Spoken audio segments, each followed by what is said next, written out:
Yeah. I think as a speaker, it makes you happy.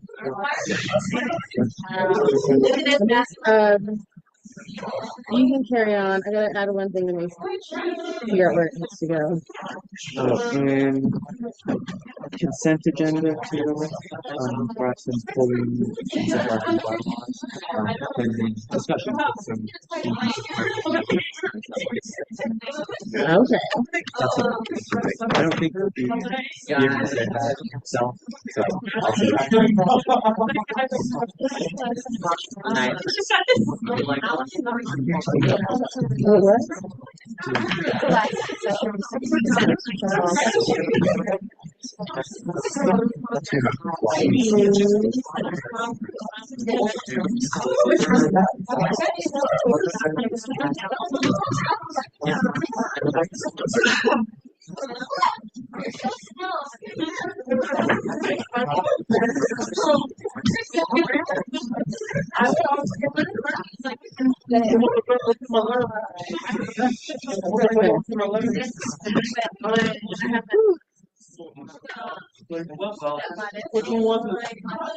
So these full changes. Like this is something to be proud of. I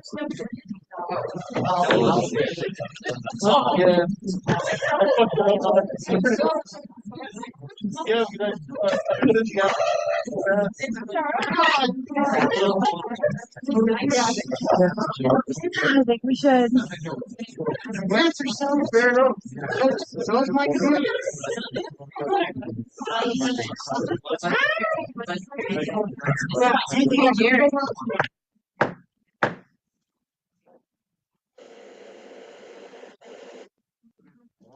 oh, We turn that mic off. I turned it off. Okay, leave it on. Okay. Cool. Little last session excitement.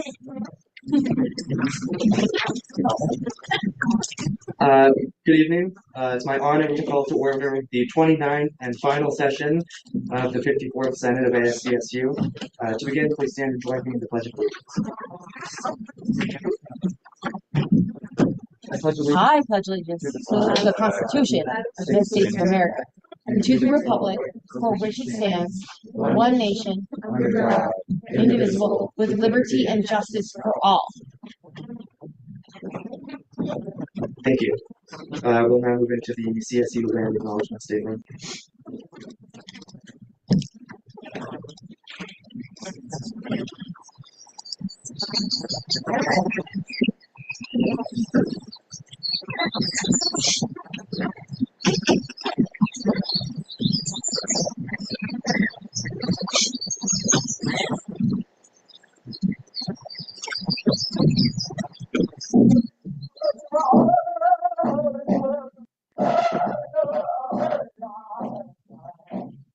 Colorado State University acknowledges with respect that the land we are on today is a traditional and ancestral homelands of the Arapaho, Cheyenne, and Ute nations and peoples. This is also a site of trade, gathering, and healing for numerous other Native nations. We recognize the indigenous peoples as original stewards of this land and all the relatives within it. As these words of acknowledgement are spoken and heard, ties nations have to their traditional homelands are renewed and reaffirmed. CSU is a land-grant institution, and we accept that our mission must encompass access to education and inclusion. And significantly, that our founding came at a dire cost to Native nations and peoples whose land this university was built upon. This acknowledgement is the education and inclusion we must practice in recognizing our institutional history, responsibility, and commitment.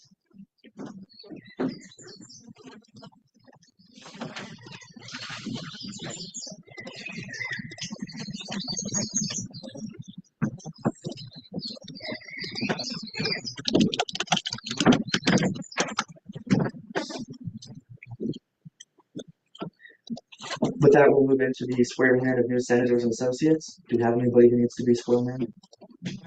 Kind of didn't think so. With that, we'll move into the beginning roll call.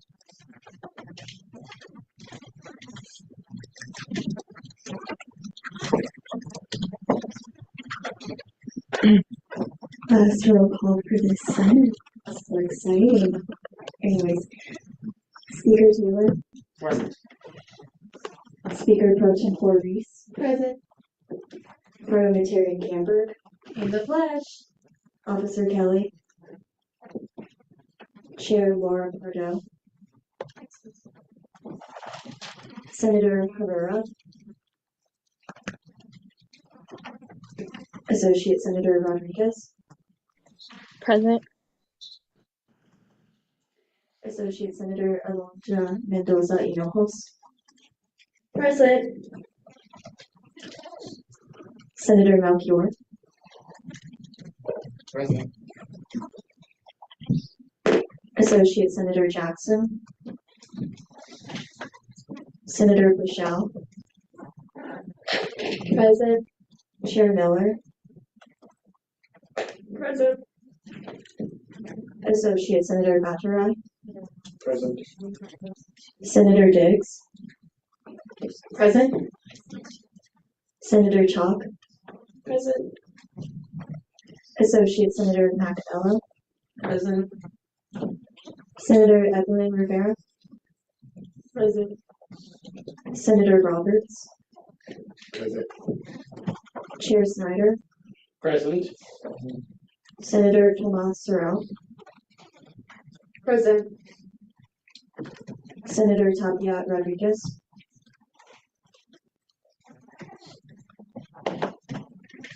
Senator Falva. Present. Associate Senator Top. Senator Zia Ahmadi.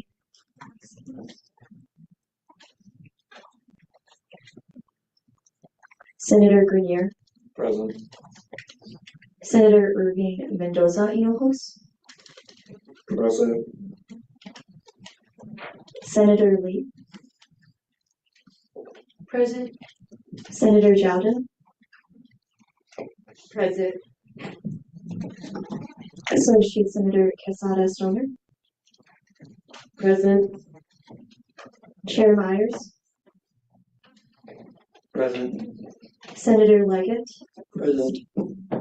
Associate Senator Lucero.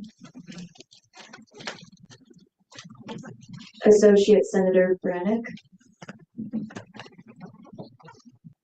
Associate Senator Anderson. Associate Senator Malsom. Senator Yoselin Rivera. Present. Senator Alvarez. Associate Senator Flores. Present. Senator Adelaide. Associate Senator Bachman. Senator Cassidy Mendoza. Present. Senator Salazar. Here. Senator Green.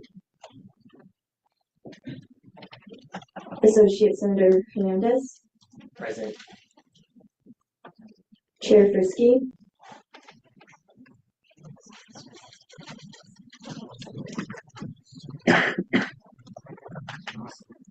Senator Luna. Here. Senator Gray. Here. Associate Senator Sanyanes. Senator Pickerel. Here. Senator Jama. Here. Senator Jeffries. Here. Chair Lutz.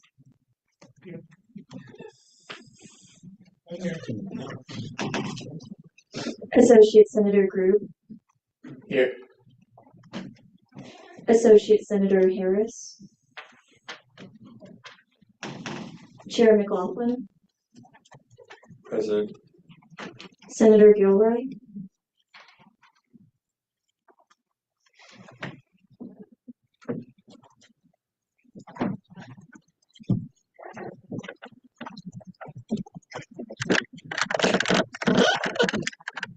With that, we'll move into the consent agenda. Do I see any dissent to the agenda? Dissent. Yes. I'd like to motion to move resolution 5433 to the next item on the agenda. Do I see any dissent to that motion? Seeing none, that change will be shown on the agenda. Do I see any additional dissent to the agenda? Sorry, I made a mistake with my motion. I would like to make another motion to move it after gallery input. Do I see any dissent to that?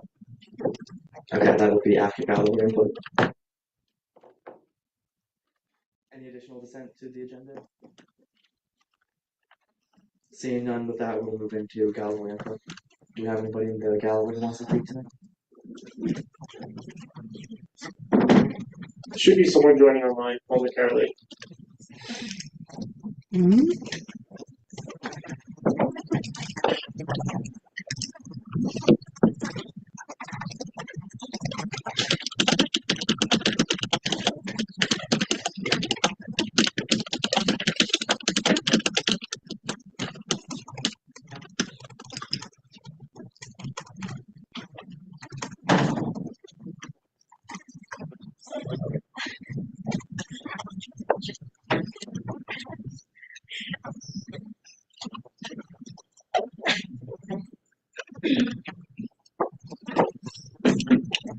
Mr. Speaker, we have someone online.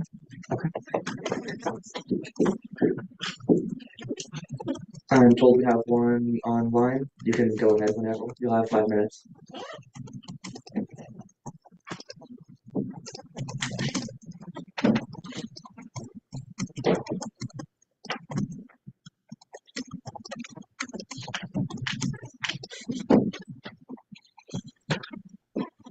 Are you asking me to talk? Are you giving me permission to talk? Yes. Yes, you may. Thank you so much. My name is Dimitris Stevis. I'm a professor in political science, but I'm not speaking on behalf of political science department.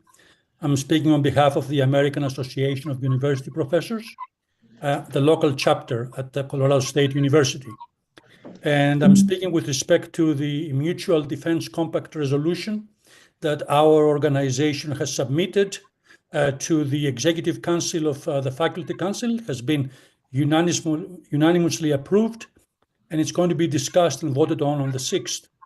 And I would like to just take 1 minute to read you the reasoning behind that. And it is out of our letter to the Board of Governors. We think that the federal administration's attacks on the freedom of speech and due process are a direct affront to democracy.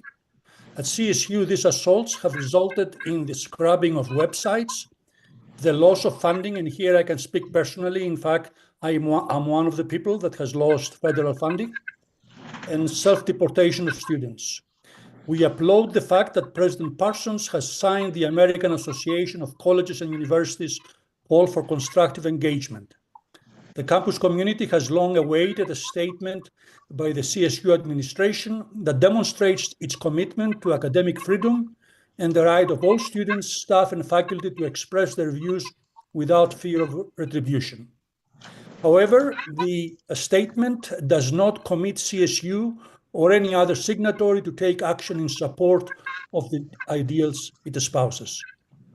The American Association of University Professors at the CSU chapter has crafted a resolution that the one that you're also discussing for endorsement, that asks institutions of higher education in Colorado and regional partners to commit to the mutual defense of any college or university that is attacked by the federal administration by providing funding and legal advice.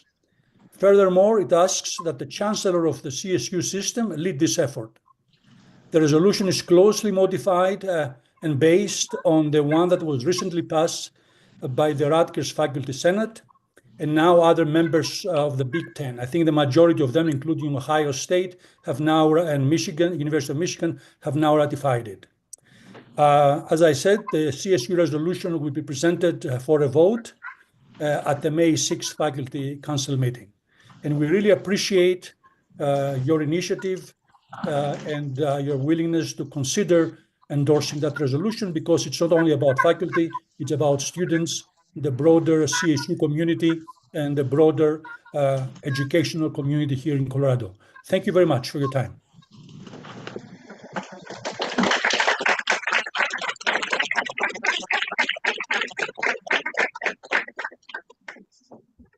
Thank you. Do we have anybody else in the gallery who wishes to speak tonight? Seeing none, we'll move into Resolution 5433.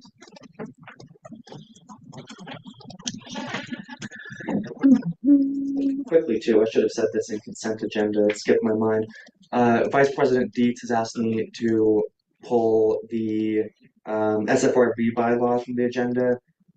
Is the author of that, so he can pull that off the agenda. He's doing that pending some discussions with some interested parties, and he will be planning to pass that in the 55th Senate. So that will not be on the agenda tonight.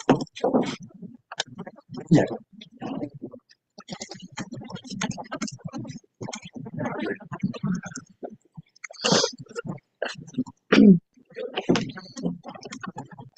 And it's number 30 or 33? Okay. Resolution 5433, endorsing the formation of a Colorado Higher Education Mutual Academic Defense Compact. This resolution aims to demonstrate ASCSU support, endorsement, and commitment for and to the CSU Faculty Senate's resolution calling for various aspects of academia to be respected and a coalition of Colorado higher education institutions to be formed to fight for these protections. You have 10 minutes to present this legislation. Thank you. Senators, ASCSU officials, and members of the gallery, today I present a resolution that stands apart not just in its intent, but its unprecedented level of collaboration that brought it to life. This effort began, as many meaningful ones do, with a simple conversation. A few weeks ago, I was talking with the American Association of University Professors, here on the AAUP, while they were tabling on the plaza. We spoke for about 10 minutes. During that conversation, they challenged the scope of a resolution I had been planning, pointing out that it failed to fully consider some of the groups affected by recent federal maneuvers.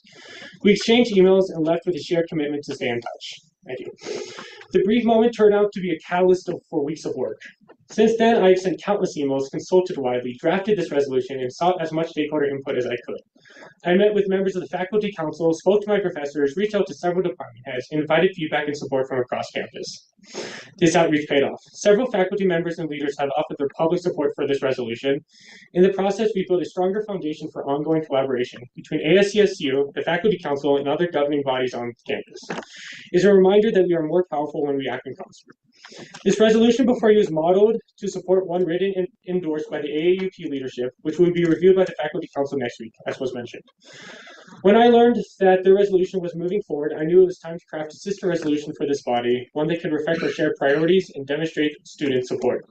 This resolution calls for collaboration with other universities in Colorado and beyond that to protect our academic institution and shared values of academic freedom, critical inquiry, and institutional integrity. It reaffirms our role as partners in upholding these principles. As you reflect on this resolution, I ask you to think about the communities you represent. When have we ever achieved real progress by standing alone? It is through solidarity, mutual aid, and joint action that we advance, especially in times of uncertainty. I do have a lot of floor edits I'm going to make, but those will be made after my collaborator, Chairman Laughlin, talks.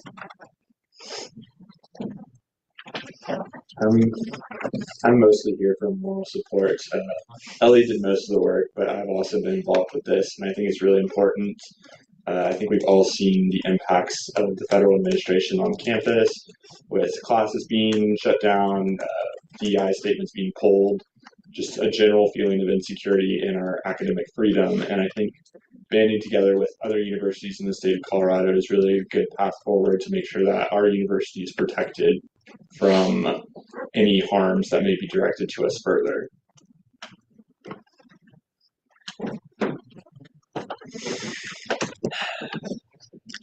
Please don't hate me.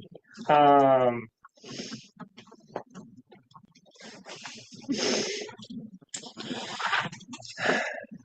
do I go about this?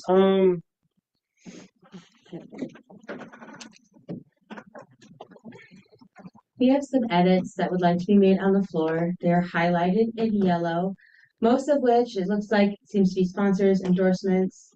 There is one bit in particular that has to do with the content, and I would ask that the author read that in full.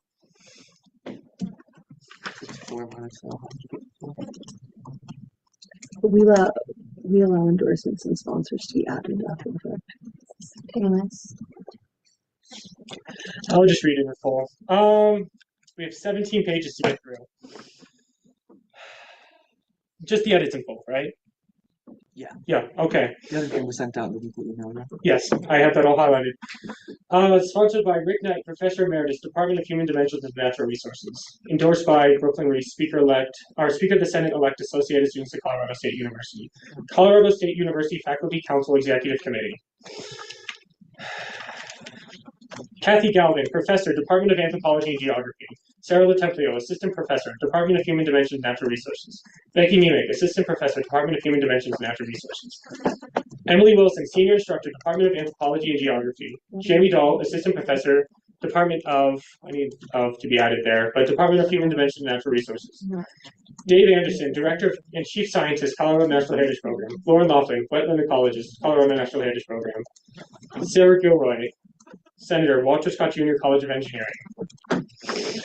I'd like to motion that we enter committee of the whole for reasons of efficacy in terms of like maybe we can get through the whole reading 17 pages thing potentially. Can I make that motion?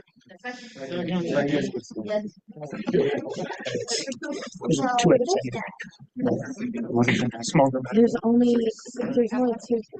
It appears there's only one edit that changes the content of this legislation. I think that maybe perhaps a motion to read that edit specifically.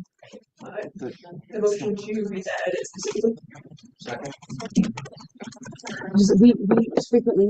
We have set the precedent that if we send out a piece of paper of those who would be endorsed or sponsored, do not need to be read in full if they are being added on the spot. We've never done that. Can I motion for a 2-minute recess? I'm very sorry. Okay. We had a motion. Will you rescind the motion that you made so that we can have? Yes. Thank you. Do I see you to send to a motion to have a 2-minute recess? Seeing none, we'll do that. I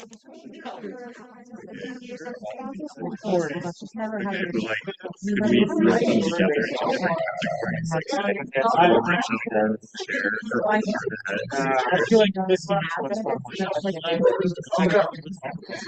Could we say that and then have I mean, every department is every department checking every association. To the end. Then there's one whereas edit, and then I add the letter sending questions. And Those are the only edits of substance. Beyond that, because they're going to it's all 40. I've been playing with this all day. You have a single edit that edits the content. I need to make. Can we make edit? Can I do the case? I just need to Yeah, and we don't need to have to do that. Is that Okay, up and where's the up go? after Jamie Dahl in the endorsements? Department of Human Resources. And then is there a double space right there? I can't tell. I don't think so. Or the one above it, the anthropology and. I don't think so. No, okay, cool. Literally, I don't know. Yeah. I have it highlighted red. I would just it doesn't change the. I've been playing with this all day. I've been struggling with this. Why is it different when we send out a sheet? Because it's editing the sending, Elliot's editing the sending list of endorsements, right? We're also editing the endorsements. So what are the The endorsements I don't think need to be read.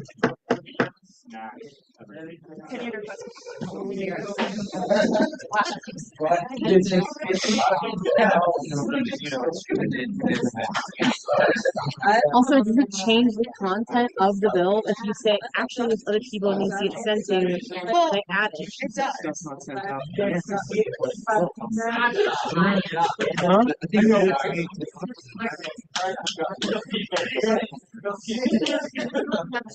We've been violating that procedure all year. Also, we can say it's an emergency because it's the last session, and Yeah, it says in. I don't care.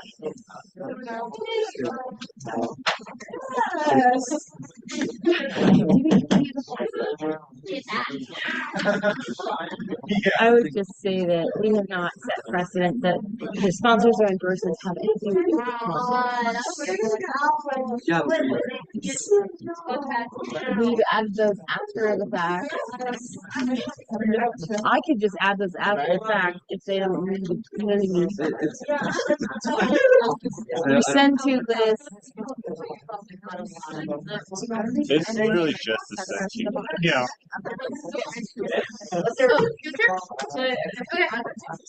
What if we added a therefore clause saying this shall be sent to all associate deans and departments as the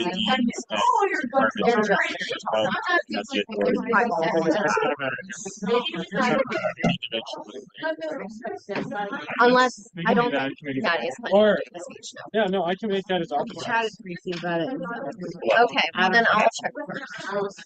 I did like Fair enough. do a speech. I'm interested in that conversation as well. It is within my purview of my Yeah, job but to Richard add and I were talking forwarding lists.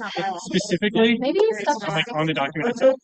it has nothing to do with the content of the document. Order in this court. It isn't a court. I don't give a fuck. What Jared and I were just talking is that I think I broke explain parts of ours. if we, I can read this part out, and then everyone else, because they're all department heads, associate, and assistant deans. Adding all of those in a therefore. You have time to present. So we could do the therefore I clause. should have paused. You have time. We can do that. The therefore clause. So what do you want to do? You just want to read it? No, we want to add a therefore You're not clause giving senior that says Should I just suggest to that this legislation be sent to all department heads, associate, and assistant deans as a parliamentarian has the authority to add to this legislation. Thank you. Oh, that's Do you want Okay, that to be now I gotta the get executive? I can send you a new one, or just use the original. the original, and then you send me everything that was added. Well, this is everything that was added. Right, but I'm just saying, like, as far as like, I can't do one single swoop because there's a couple in there that aren't. Those are just the deans. So I can say, It will be. There's like 7 things that aren't in there. yeah, it's all the deans. So I can say add it to all. And actually, everything that's not in the yellow is under regular. So I want you to make a therefore clause that Do you want says only that you're executive gonna collaborate with the appointments and parliamentarian. Yeah. Yeah, there's a bill after Sure, it's passed. sure, so therefore- fine. okay. Authors of the I'm an RA. Authors will collaborate on the forwarding list. No worries, but. Yeah. so then let me hold up. I'll ask the Senate body. Thank you. Thank you. Appreciate it.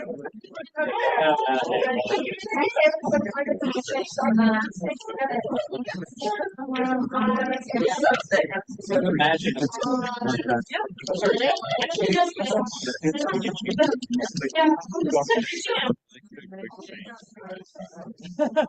Might as well. Might as well. Collaborate. How about with the parliamentarian to Distribute this legislation to the appropriate parties. That's at their discretion. the power requirement to amend the forwarding list. That's what they want it on the legislation. Let's do forwarding clause and list. Clause and list. should add names rather. Leos isn't it? You can add names but not remove names. Yeah, add names. And names. Add recipients. Madeline, what do you put?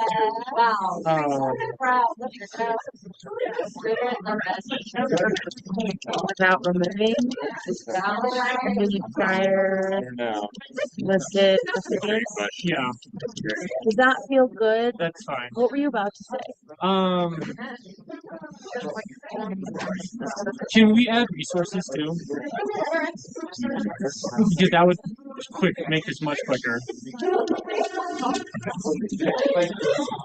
Because then, if we don't have to read the endorsement and sponsors, then that I just have to read a whereas. Not necessarily. The recipients. I think this is a unique situation. We're collaborating. The resources plus and add. I mean, it doesn't change the To amend the and forwarded to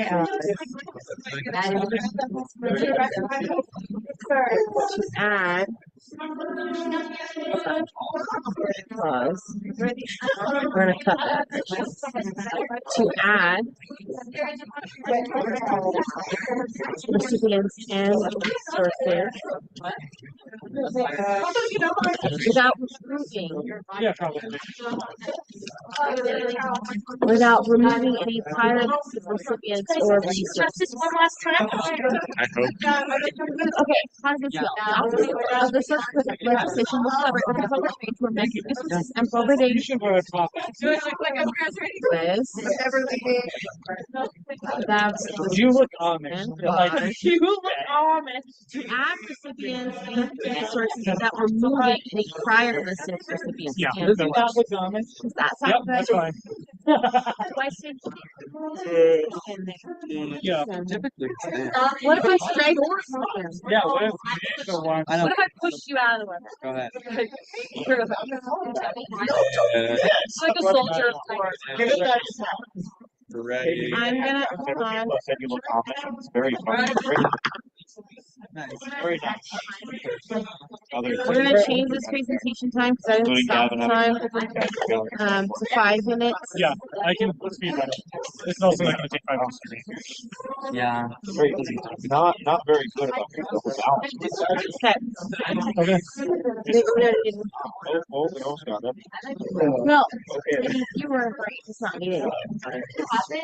Okay, after we're done, I'm gonna go through the deck report. Yeah, and then I'll also be giving the report for today. Thank you. So they shouldn't have to sit through pleasantries because what their returns more important.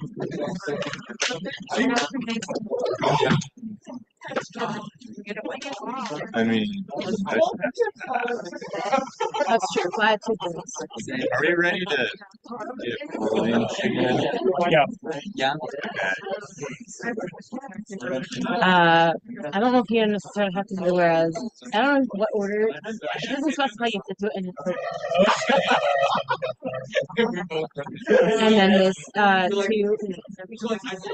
It links to the resources. Good. Yep.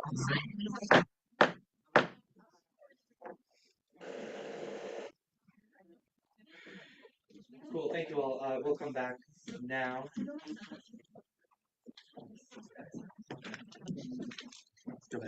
Alright. We added a therefore clause that removes the necessity to read every piece of or every person. So we're just going to read the whereas in the new therefore clause. Whereas on April 22nd, 2025, President Amy Parsons signed a statement from the American Association of Colleges and Universities titled, quote, "A Call for Constructive Engagement," end quote, which called for protections of the pillars of academic freedom. At the time of this presentation, the letter has been signed by 568 current leaders of colleges, universities, and scholarly societies. And there's in the last whereas clause, there's a footnote that links to something else. And then for the therefore clause, therefore be it hereby further resolved that authors of this legislation will collaborate with the parliamentarian to amend the resources and forwarding lists and clauses to add recipients and resources without removing any prior listed recipients or resources. And those are all my edits.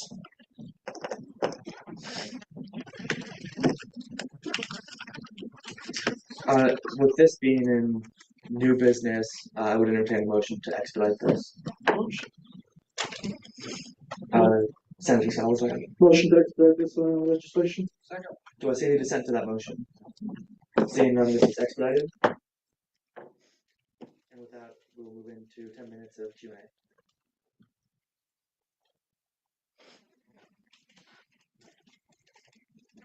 Questions? Seeing none, we can move into discussion and debate on this.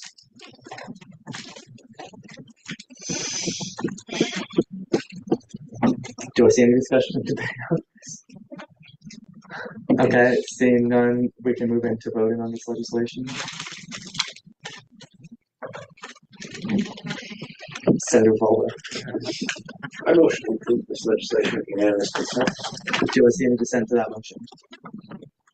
Seeing none, this is passed by unanimous consent. Thank you.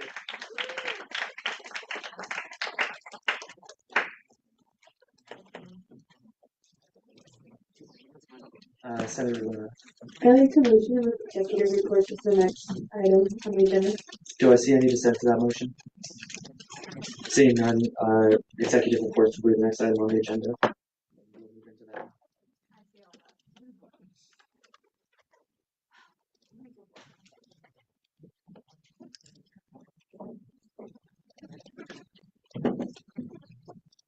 Hi, just want to. Is it on? Yeah. You push it. There you go. Okay, just want to say thank you to Senator Luna for allowing us to move this up. We have a lot of great things happening in the traditions department. And so eyeball for all of you is on Tuesday next week, Tuesday, May 6th, starting at 6:30 p.m. and going until 9:30. So mark your calendars. Joseph Godwell should be sending an invite out to you very shortly. If you don't get one by Friday, reach out to Kinique, and she should be able to get that for you. And then, yep, it's business casual, whatever floats your boat for Rand Pride. And then there should be some sort of awards thing. I'll have Kinique touch on that when she comes out, but there's a form filled for awards. And then Tour to CSU is happening. Tour to CSU is going to be a bike celebration of all biking culture at CSU. This is an event happening on May 10th from 12 to 1 p.m. starting just over by the engineering building near the Oval. Okay, this event is open to all, but specifically to celebrate graduating seniors. So if you're a senior graduating, graduate bike to campus, this is for you. If you don't have a bike or don't have any sort of mode of transportation like that, Spin is offering free bikes for that hour. So you're more than welcome to hop on a Spin bike and join us. If you're looking to donate your bike at the end of the ride because you're moving or you don't want to ride your bike anymore, or you're looking for something different, you'll be asked to donate your bike if you want, and that will go to an incoming freshman next year. So it'll be a little philanthropy piece to that. So yeah, we really encourage you to join. So thank you. Hello everyone, my name is Kunique and I serve as the Director of Traditions this year. First I want to say thank you for your patience. I know there's been so many questions about eyeball. We have finally got it finalized and the RSVPs will be sent out tonight. All the information for eyeball will be sent out. If you guys have any questions, you guys can email me all that info or accommodations or anything that I can do before our event. The event is May 6th from 6:30 to 10 p.m. In the stadium this year. So yeah, do you guys have any questions? Oh, also, did you guys gonna give information about the awards that we're gonna do? That will also be in the email as well. QR code earlier. Can you put the QR code up behind me? Sure. Okay. Hi friends, I'm going to talk briefly about the awards for eyeball. So we've restructured them last year. If you are new to ASCSU or not familiar with what this term that we're using is, eyeball stands for the inaugural ball for ASCSU. So think of it as like a encapsulating award ceremony at the end of the year for this body of folks who have done great things. In a few seconds, there will be a QR code behind me for like the actual Microsoft form to nominate people for awards. I'm gonna go through and talk about what our awards are this year really briefly. I'm gonna try my best. There's a few, so stick with me. I'm putting the QR code up right now, so if you have time tonight, maybe between or on a recess, or if you get a little bit bored, you can go ahead and fill some of these out. The first award is the Jesse Lochner and the Katie Clausen the Impact Program Award. This award is named after our 2004 student body president and vice president. They created Ramride. And it's still an institutionalized program that students can still have access to and still benefit from. And this is a program they created so long ago. So the Impact Program Award is geared towards a program that you have seen come out of ASCSU. It could literally be Rams Know Your Rights, the tabling series, anything that you've seen ASCSU do that can be up for nomination for that award. The Service Beyond Service Award is the Sean Maddox Service Beyond Service Award. This is our student body president, Sean Maddox, from 2001, who went on to serve in the U.S. Navy after graduating from ASCSU, or after graduating from CSU. I say that to say that this award should be given to somebody who is going into a career of public service after their time here at CSU. So somebody going into government, military, any of the things, but that's the Sean Maddox Service Beyond Service. The Marcus Zacharias Social Justice Pioneer Award. He was our Supreme Court Chief Justice 2003, and he is phenomenal and does all the things. But what I will say is that this award will celebrate an individual who has demonstrated outstanding commitment to advocating inclusive excellence initiatives within ASCSU and the broader community. So think of somebody who fits that mold. Eric Berlenberg Innovative Cabinet Award. He was the student body president who nominated or who doubled the size of cabinet and created summer cabinet positions. And so somebody, an executive member, a member of the legislative, judicial, anybody that you've seen be monumental in creating good spaces or something innovative or new in this space that's been helpful, nominate them for that. The next award is particularly exciting. It's the 4514 Bill of the Year Award. This is named after Bill 4514, the diversity bill, which gave cultural resource senators Senate seats. So any bill that lives up to that impact and that level of momentum and significance for CSU students here that was put forth in this Senate session should be nominated for Bill of the Year. And I think you've done a lot of great work this year. So please nominate some of the legislation that you've all put forth this year. We want to celebrate you.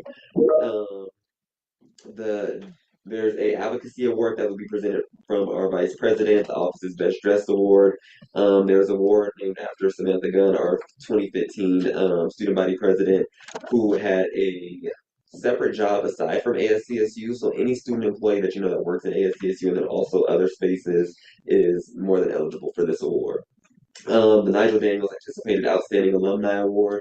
This is to somebody in this organization who you think will be a distinguished alum after they graduate, somebody who you think is going to go on to do significant things like Hayden Taylor. So please nominate whoever you see fit for that award.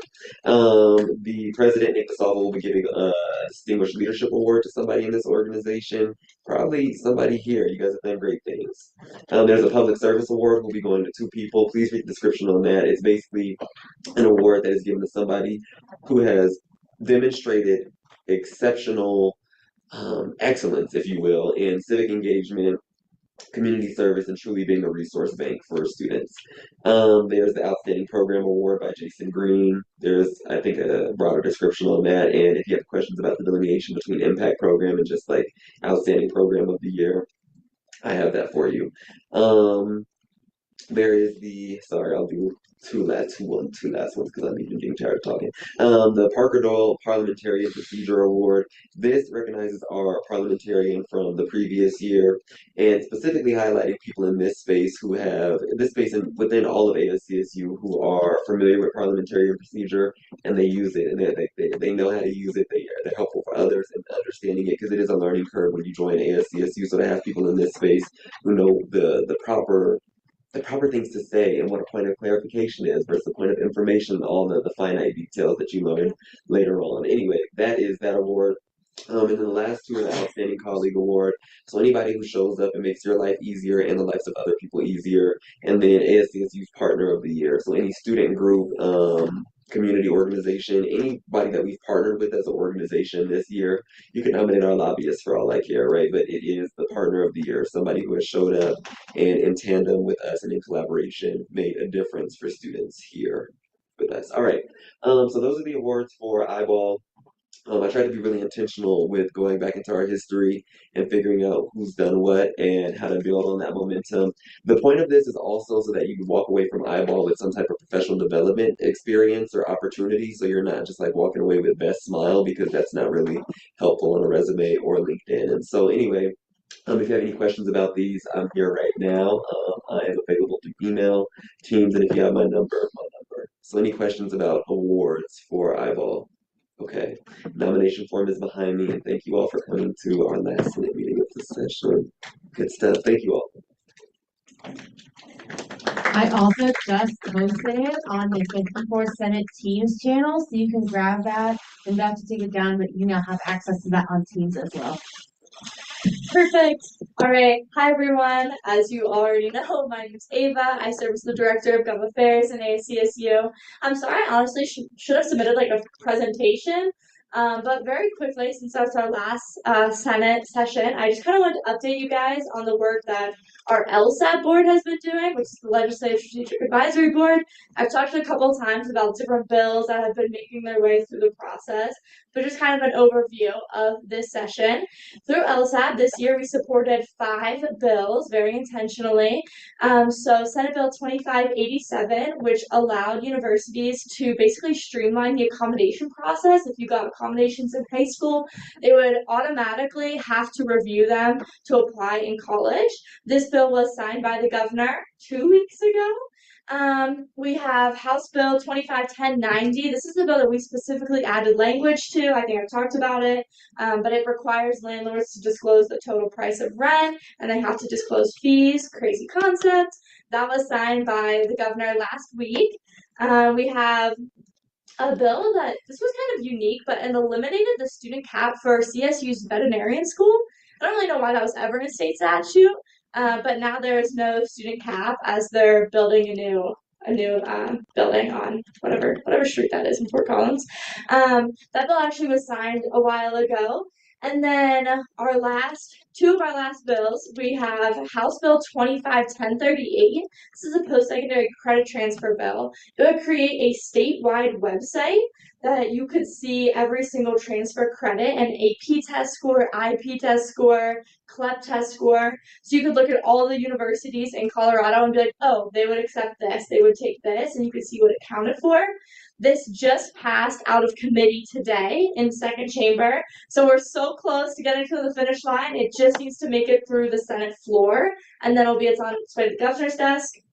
Last bill, Senate Bill 25276, LSAB just took a support position on. This is a very comprehensive immigrant protection bill that we've seen introduced in the past 2 weeks.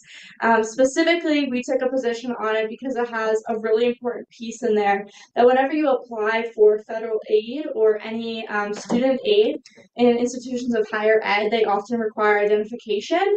This would prohibit these institutions from disclosing that information to any federal immigration authority unless there's a specific warrant or subpoena. So that was really cool.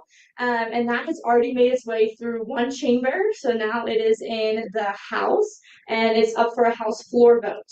So we're also close to seeing that through. And I'm sorry this is the last session, and so I can't update you after all of that happens.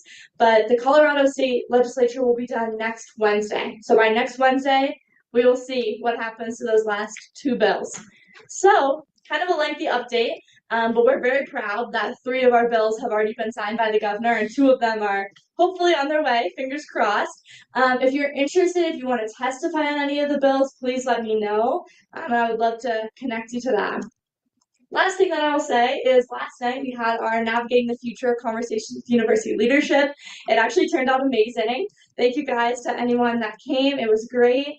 I was a little bit concerned that there wasn't going to be a lot of student turnout because I feel a little bit burnt out on federal action, but there was. We got over 50 students. All the tables were full. You had to pull up a chair. It was really exciting.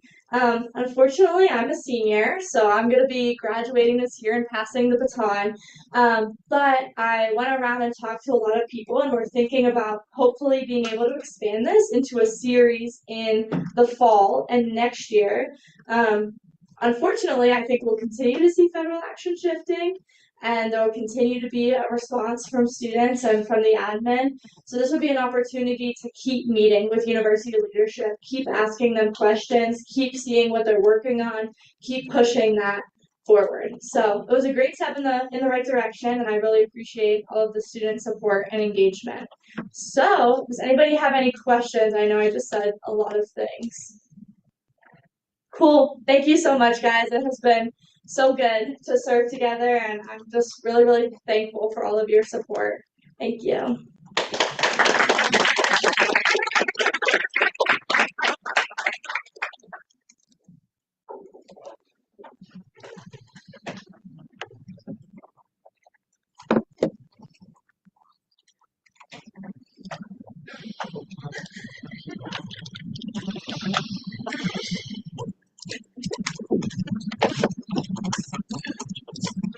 With that, we'll move into the guest speaker slot, which this week is the graduating senior speeches. We have the stool. We have a soul. Okay, good. Yes, because of low inventory for stalls, we will be using one tonight that we will give to you. You can take a photo and you can give a speech in that, and then we'll have enough by the time the graduation comes around to put an announcement in Teams about it. So take a look at that if you want to. But yeah, we will open up now. Seniors.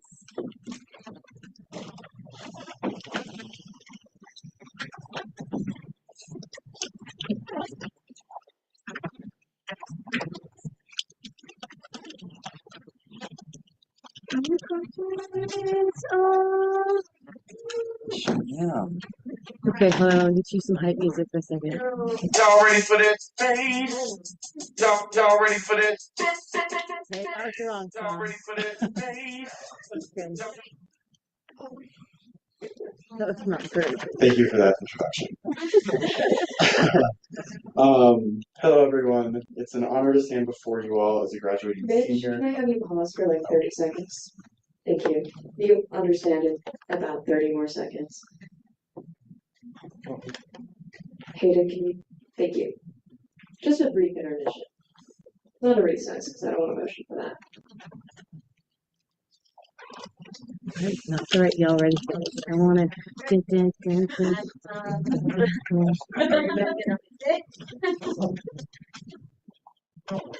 Is it this one?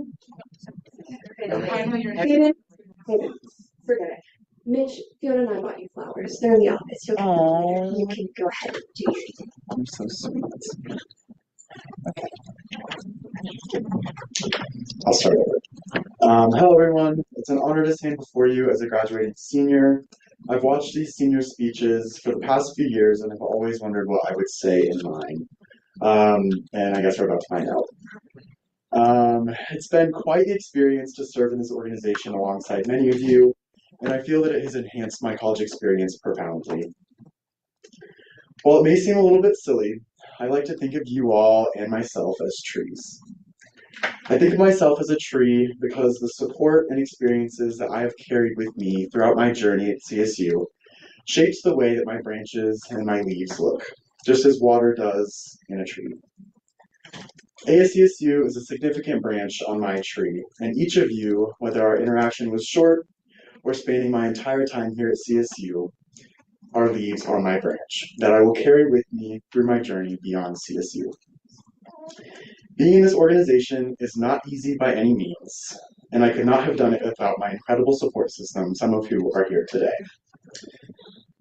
Sorry, I lost my place. Thank you to my roommates, who unfortunately couldn't be here, but who heard my post-Senate late night rants, and thank you to my amazing boyfriend who is here today. For being my shoulder to cry on and my biggest cheerleader. This year has definitely put us through the ringer, and I wouldn't have wanted to do it with anyone else at my side. I have faith that this organization is being left in excellent hands, and I want to congratulate you, Brooke, on your election as speaker. I know you'll do amazing things, and there's no doubt in my mind from the first time that I met you that you would do amazing things here. I would like to continue to give a special shout out to Brooke and Fiona, as they were my first friends in this space. And I absolutely would not have continued in the Senate or become a committee chair without you both, so thank you. You remind me to keep to my authentic self, even when I'm up here borderline accosting people. And I cannot thank you enough for the strength and perseverance you've shown me. I'd also like to shout out my DEI committee officer team, Anika, Diana, Yoselin, and Asia. Y'all were my rock this year, and I couldn't have done it without you. And also to everyone who consistently came to DEI committee this year, y'all were amazing, and I think we had just like the best committee ever. Take that, Fiona. To keep my remarks relatively short, I'll leave you with a little story that I feel has a profound meaning. There was once a grandfather and his grandson walking along the beach when all of a sudden they came upon hundreds and hundreds of washed up starfish. There were starfish for as long as the eye can see, and there was no end to them. The grandson freaked out and started frantically throwing starfish back into the ocean when his grandfather stopped him and said, "Son, we gotta move on. We can't save them all. It really does not matter." So then the boy found a starfish, not a particularly unique or beautiful starfish, but a starfish nonetheless, and threw it as far as he could into the ocean and said, "Well, it mattered to that one." So that reminds us that our kindness and our actions always matter, even if just one person gets to benefit. Thank you all so much for an amazing 2 years. Good luck.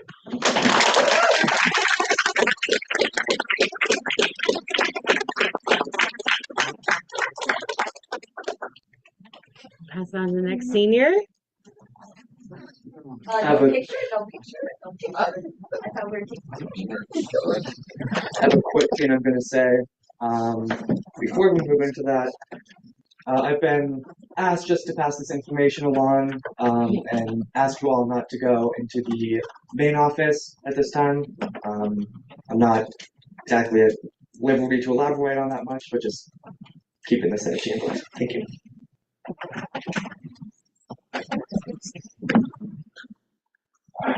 All right. Not one for writing speeches, so start with this. The next year, it's going to be rough for y'all. There's a lot of work to do. And unfortunately, I won't be here to help, but I will be here in spirit, cheering you all on.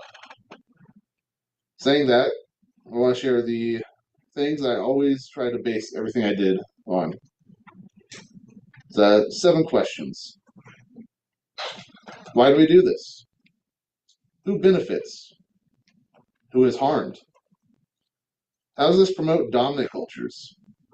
How does this amplify marginalized voices? Who had input? Whose perspectives are missing? It's been a pleasure to work with y'all. Y'all are doing amazing things. I know you'll keep up the good work. I just like to say, fair winds following seas.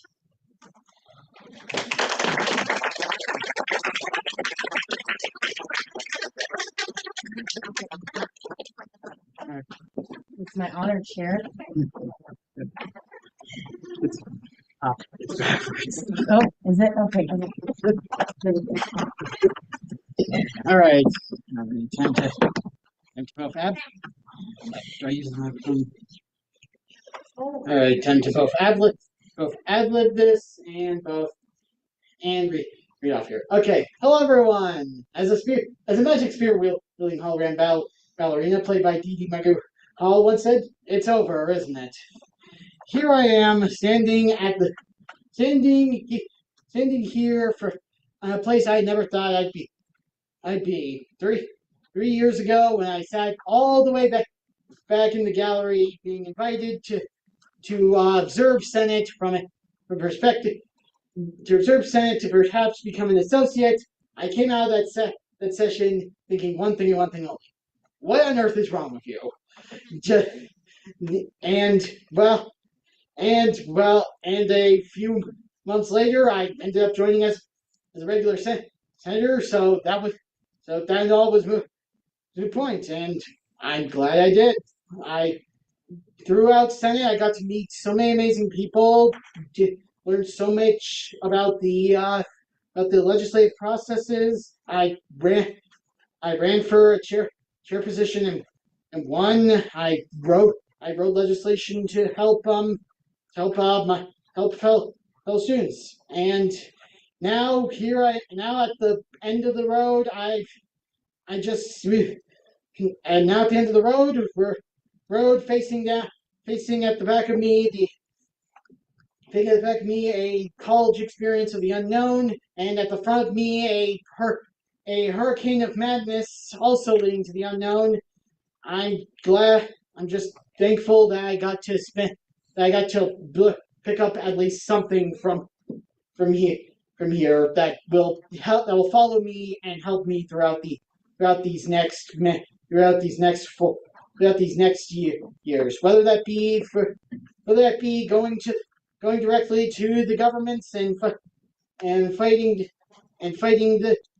the hurricane head on, or going behind and advocating for and doing what I've been best all these years, for the rights of the people. I I'd like to say that one last thing. Thank you to the Accessibility Caucus and all of your hard work you've done this year. You all deserve it. I'll probably say more when Accessibility Caucus comes. And just yeah, you all have the potential to do so many amazing things in this room, and I'm excited to see what comes next. Thank you.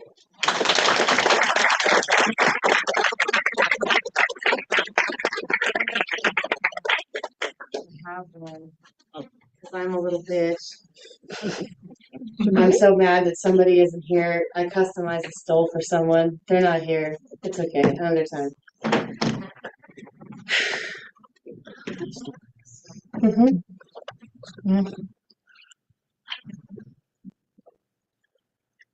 Other way. Oh, did they do it back there? No, they didn't. Yeah, they did. No, they didn't. Okay. Sorry. Thank you.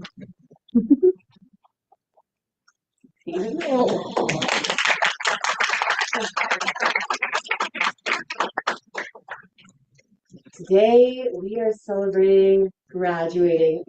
Man, this day could not have come fast enough. Well, I'm really, really, really grateful. I want to be really clear that I'm not here to play pretend about any of it. I didn't get here because everything was easy. I got here because I refuse to let systems or silence or low expectations define my future. So, to those who made space for me, thank you. I have some special thanks to make.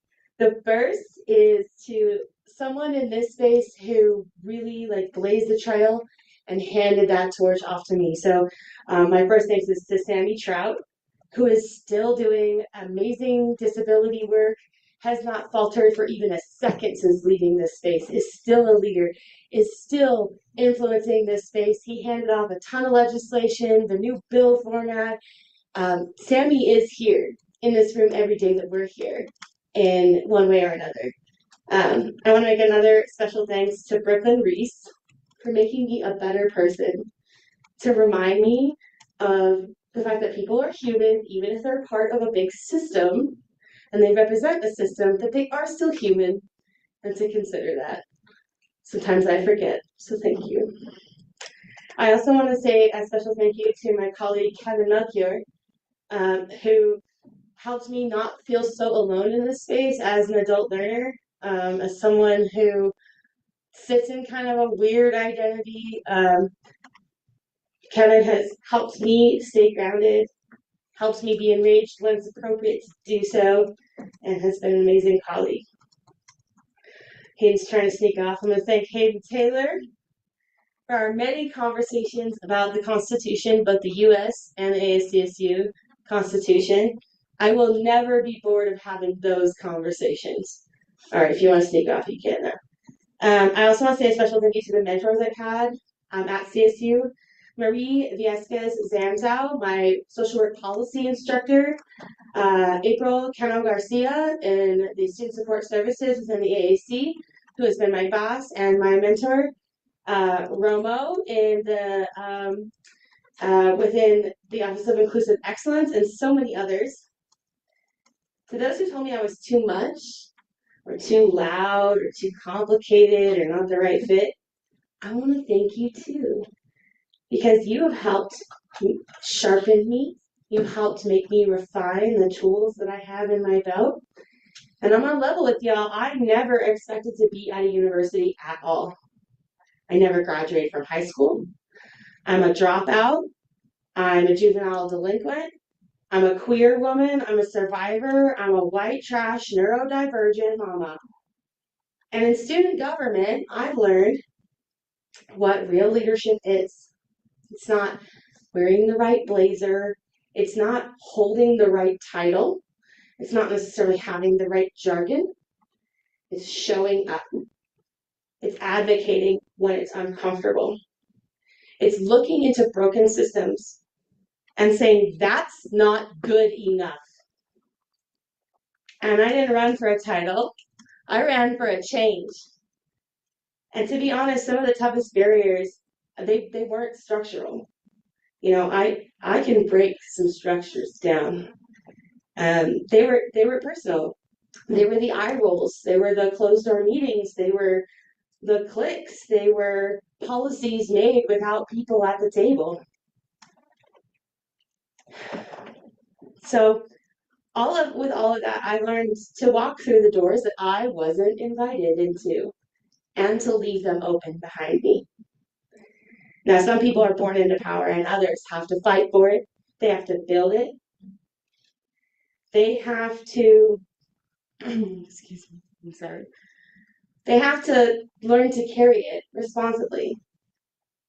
And I come from the latter. And if you're in that camp too, which I imagine quite a few of you are, then I just want you to know that you're welcome. You're here. You're part of the new vanguard. My peers, especially those who are overlooked, underestimated, not necessarily counted on.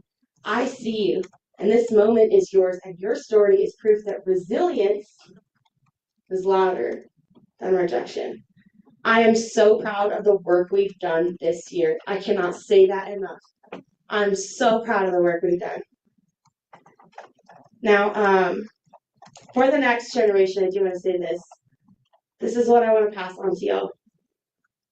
Raise hell when you need to, but be gracious. That doesn't mean be silent.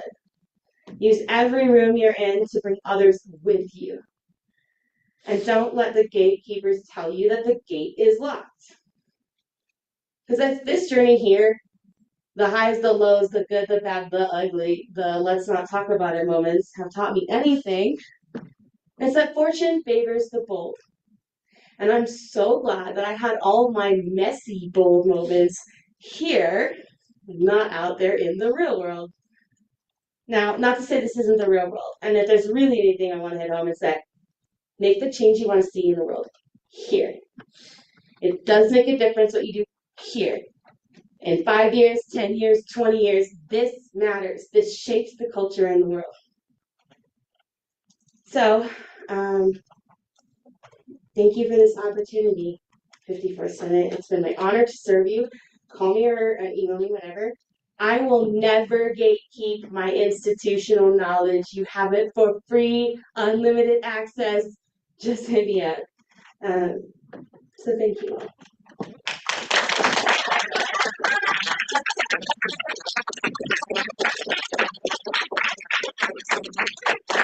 Hello, I don't want to interrupt, but I'd like to ask that nobody leave this room. I don't want to create any alarm. There is no threat to you at this very moment. There's actually nothing going on. Sam? Okay, well, just step back inside and stay put for a second. There's an incident going on outside in the building. It's in the hallway. It's with CSUPD. They're on site. They've taken care of it. They've de-escalated.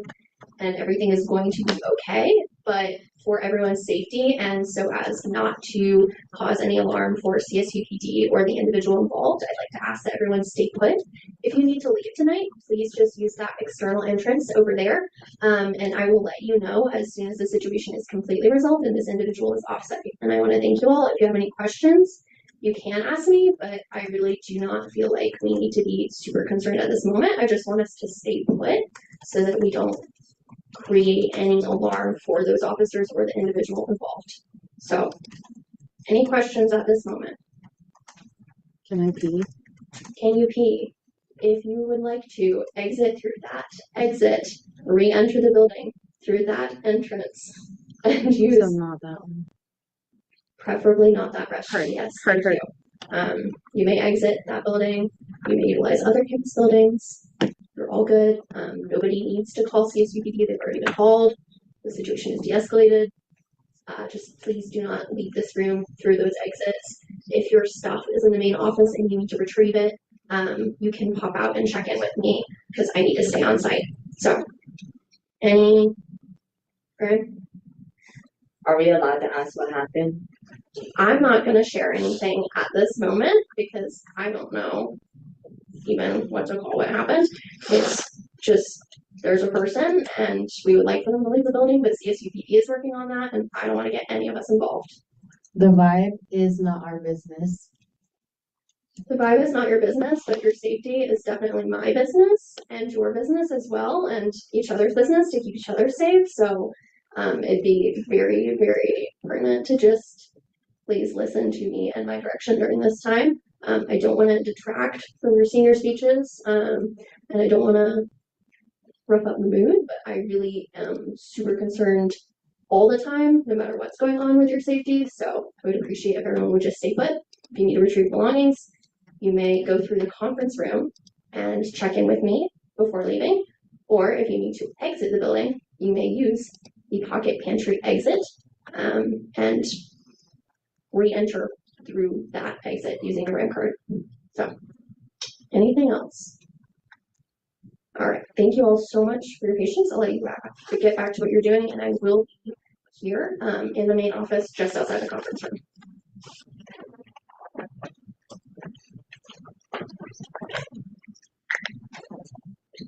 Thank you all. I did not have anything like this on my last session bingo card tonight, so thank you for that. We have other graduating seniors. I know we have, is Morgan out in the office?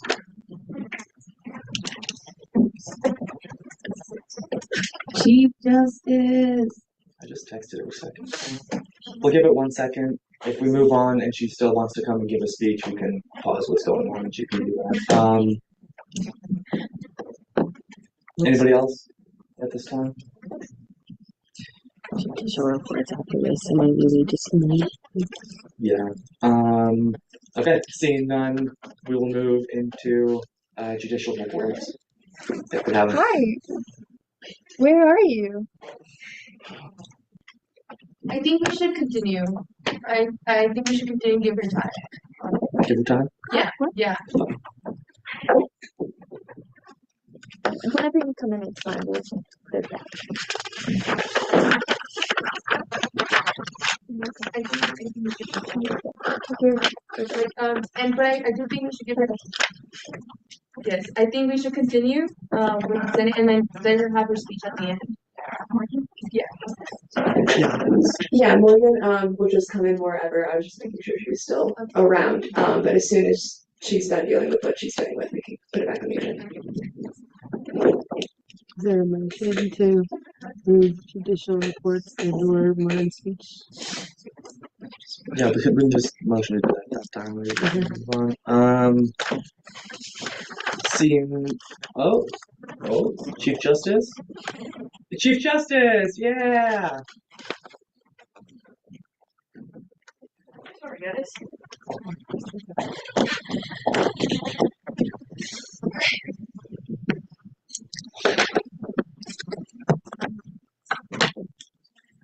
I'm doing this right for all this time. Thank you.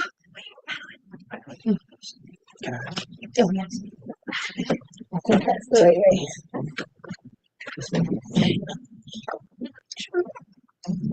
Okay. Oh my God. I'm so honored. Thanks, Hayden. Oh.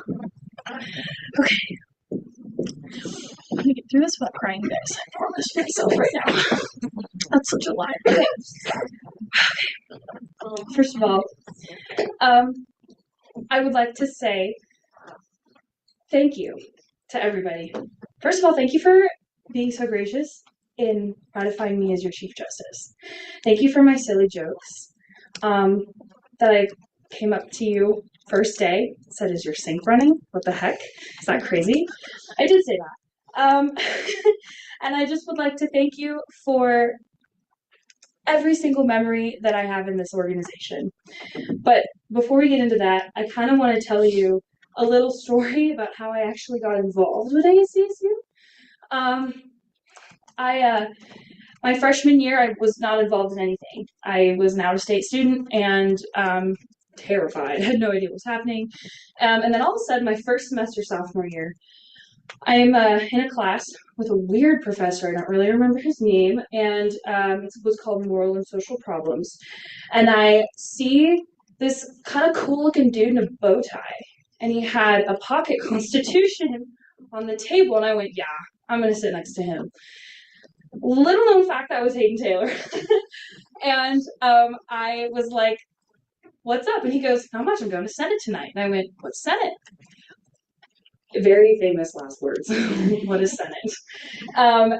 He told me everything that ASCSU does, and I saw the passion in his eyes, and I felt a great stirring in my soul of like, I feel like this is something I need to go do. And so that day, that quite literal day, I went to my college council. Well, first I went here. I said hi to people I barely knew, but the front desk staff gave me I think it was Gracie, gave me the biggest smile in the whole world and gave me a green and gold book. And then I went to my college council, and the rest is history. I did Senate, and does anyone remember that silly little, 50-second Senate? Yeah, that one, if anyone remembers that. That's the one I jumped into, so that was fun. And I learned so much. I was on elections committee. I was allowed to grow. This place was the soil that allowed me to grow. And I really would just like to thank the Supreme Court, first of all, because without them, I don't think that I would know where my passions lie in government. I really don't know where I would go. That's given me the direction in my passion. Because when I first came to CSU, I saw ASCSU and all your logos everywhere and was like, is this just ASB? Is this just high school government? Like, I don't want another popularity contest. Oh, that is not the case. And so I would like to thank the Supreme Court and everybody here for giving me an idea of what student leadership really is, because I did not have that walking into university. I'd also like to thank Garrett Lopez and the Elections Committee. Garrett Lopez has been a phenomenal teammate and member in my court, not my court, the judicial branch, I should say. And this job can be very intense, it can be very tough, and there can just be lots of moments where things just get frustrating. And so for him to also be able to be so close and understand the ins and outs of an election was, I'm just so grateful for it. Next up, I really want to thank the front desk. Elisa, Sydney, Donna, Gracie, Kelly, everybody there is just absolutely incredible. I love you, Sydney. I literally, I'm not kidding. They are the best, most kind individuals, and they are the skids that allow this organization to run. I do not know how we would run as an organization without them. Truly, I don't know what I would do. I don't know what we all would do. We probably just wouldn't be ASCSU. Next up, I would like to thank Georgia White. She has been an incredible encouragement since day one of walking into this space. I don't know if you all remember, but I did my very first Associate Justice project called Roommate Revival, and she gave me every single dollar to fund it. And that really meant a lot to me, and it will mean so much to me because her kindness allowed me to grow, and her kindness allows so many others to grow. Next up, I want to thank Graham Kelly, for always making me laugh until it hurts. I feel like this place can get too serious, and he knows how to look at it and go, it's deep, but it's not that deep. And I'm really thankful for him. I'd like to thank Brooke Reese, because I believe that, I don't know, oh my gosh, there you are. Brooke, you are an incredibly knowledgeable individual, and I believe that you're going to lead the Senate next year with integrity and power, and I cannot wait to see what you do. And I mean that. I'm so excited. To all the senators that I've gotten so close with, I genuinely cannot tell you how much it means to me that I have been able to come into your space every Wednesday.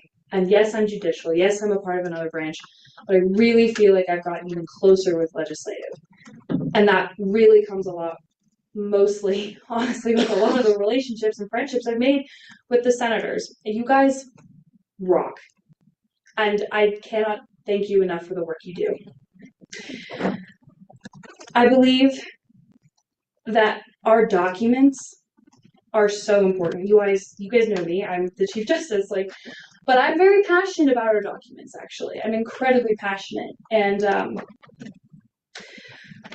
there's a lot of work that needs to be done on them.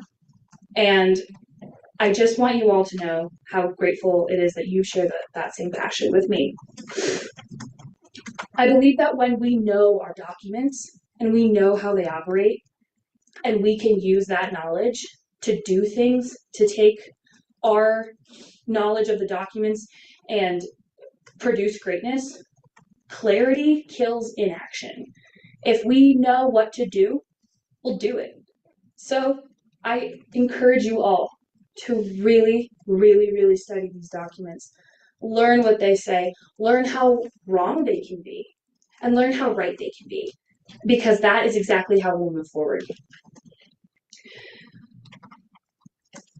I just would like to also say that I believe ASCSU is servant leadership oriented. I think that I have seen in every branch, everybody at one point ask, what can I do for you? And I believe that that is how you lead. That is how you lead a team. That's how you lead yourself. Because here's the thing. I know what it's like to be in a group project where no one does anything, and you have to look at it and go, I guess I'll take control. I guess I'll start the document. I guess I'll share the Google form. But when you're put as Chief Justice, or when you're put as Speaker, or when you're put as a chair, or when you're put as Deputy Director or Director, whatever, those are formal leadership positions. And sometimes it can be very intimidating not knowing what to do because you're now a boss in a way. And I feel like there are certain roles and ideals that we have to fulfill that. But I believe that leadership is rooted in the question, what can I do for you? And I believe that if we all come back to that simple phrase, we will find that leadership is actually so, I don't know where I'm going with this. I believe that if we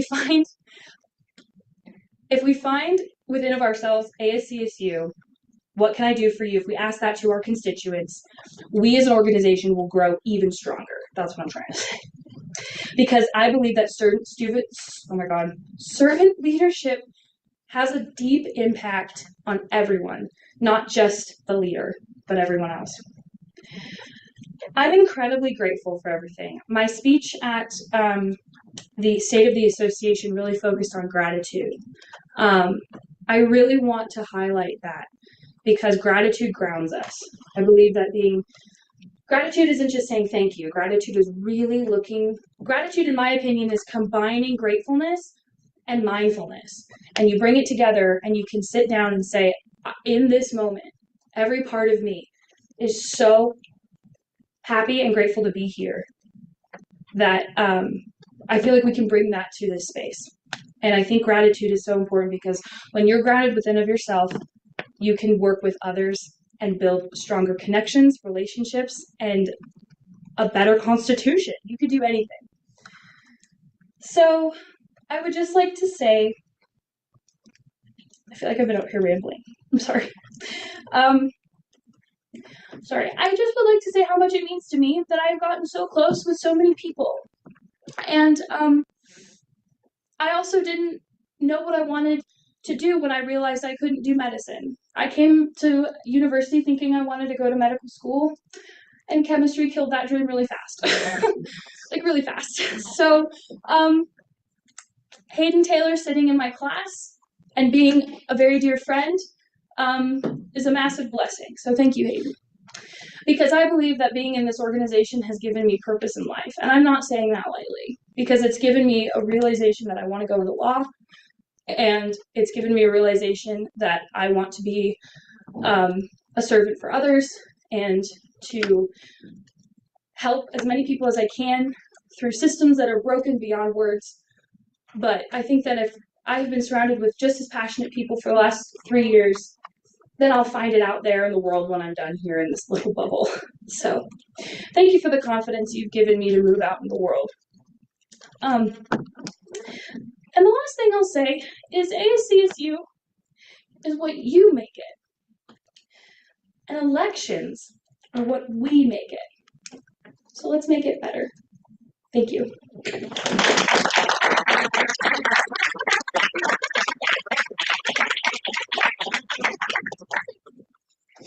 I've been asked if they've been putting this on use as a Oh, okay. Yeah, that would be great. Sorry, guys. Take two really fast. The photo thing. I need this for my mom. Okay. Aww. Aw, thank you. Thanks for your time. Yeah. Can I give this back? Oh yeah. Thank you. Yours, I promise. Okay. Oh, God.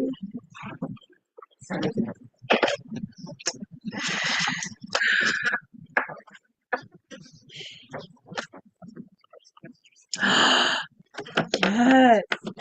Sorry. Damn it. Oh shit, look at her phone.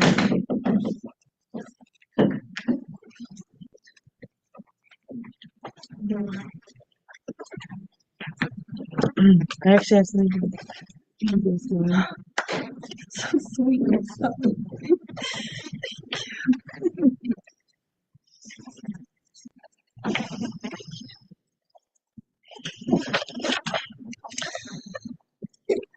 Okay, hello. If you don't know me, my name is Georgia White. I'm the Director of Basic Needs for ASCSU, and I've served in this organization for 2 years. And I have a speech for you all that I want to share. So since I'm graduating and leaving the space, I wanted to share some words with you all. I wrote them down because I want to make sure that I get this goodbye right. My speech isn't about love this time. It's about how we show up.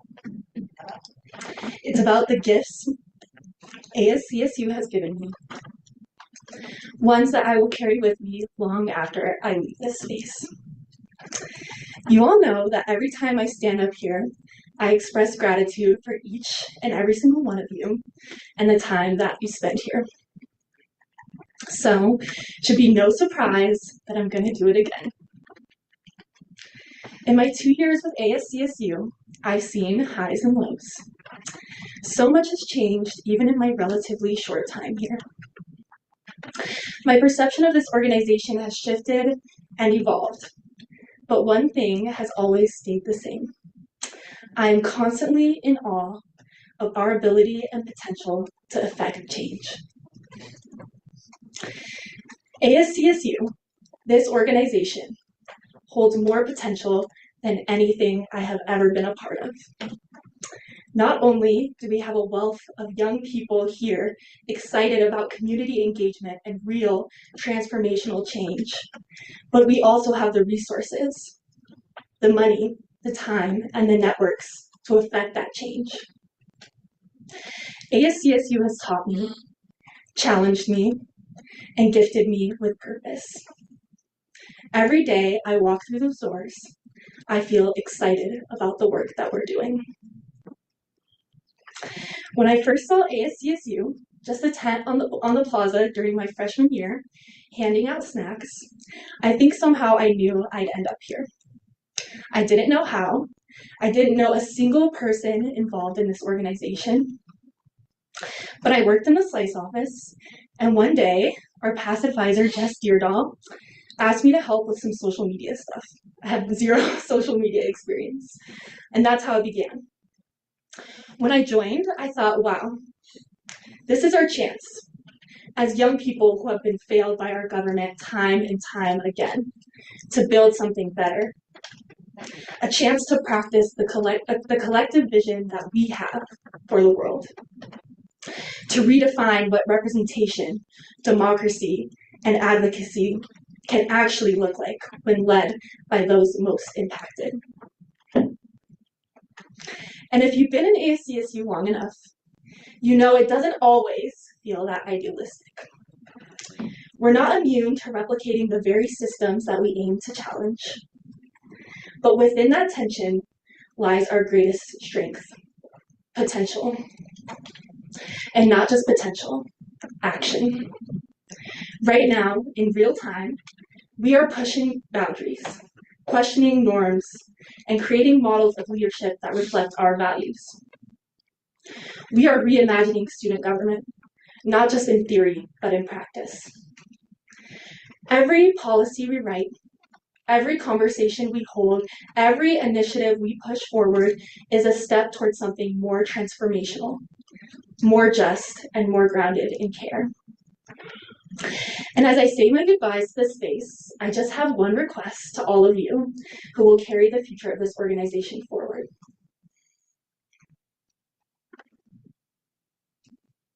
Don't stop this hard work. There will be days when it feels heavy, days when you will be so tired that you may want to stop. And when you feel that, take a rest, set the work down for a moment, and take a breath. And when you feel ready, pick it back up and keep going. So here's my message of gratitude for you, ASCSU. Thank you.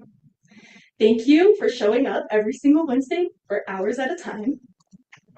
Thank you for leading powerful initiatives here and beyond.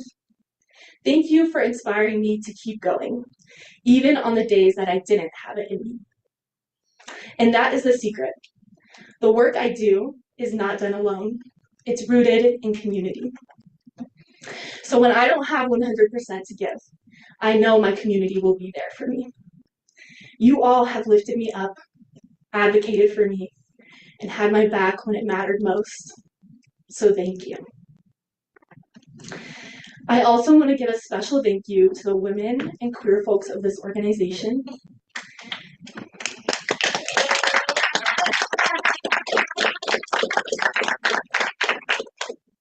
You have led, inspired, and pushed boundaries. You made your voices heard in a space that hasn't always welcomed them. Thank you. To Enoch, Madeline, Aaron, and Claire, thank you for guiding me from the very beginning. To Lauren, Jakai, Jared, Olivia, Jelicity, Morgan, thank you for the gift of collaboration that has pushed forward so many good things. Nick and Braxton, thank you for challenging me to be a stronger advocate and to have hard conversations. Thank you for showing up, even when it was hard. To Vlad, Diana, Jakai, Fiona, Mitchell, Brooke, and every single one of you, thank you for your friendship and kindness. To every single person who has joined ASCSU this year, thank you. Thank you for stepping forward to support and empower your community. Thank you for continuously showing up for the future of this organization. Thank you to the front desk staff for all of your support. ASCSU would literally not operate without you all. To Layla, our amazing ASCSU Collegian reporter, thank you for spending your time to educate our student body about what we do here with not enough recognition. To our mentors and advisors, thank you for pouring your time and energy into this organization. Elisa, Dwayne, Ali, thank you for always being the shoulder I can lean on and an inspirational model of what good leadership can look like. And if I didn't mention your name, please know you've still made a permanent impact on me. You've all shaped me in ways that I will carry with me for life. As I look back on my time at CSU and with ASCSU, I hope that my legacy is one of kindness, love, and community.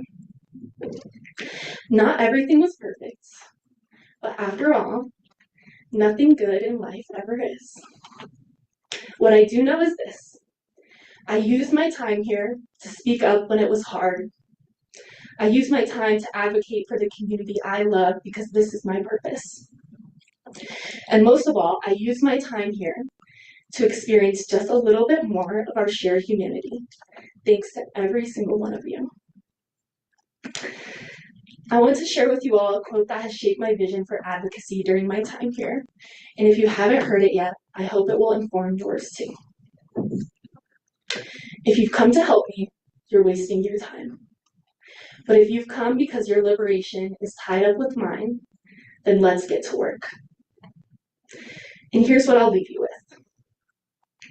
Despite what our culture tells us, we do owe each other something. We owe each other kindness and gratitude. We owe each other empathy and care. And we owe ourselves and one another community.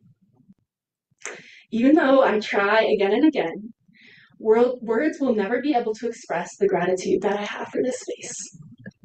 So I will say just once more, thank you, ASCSU.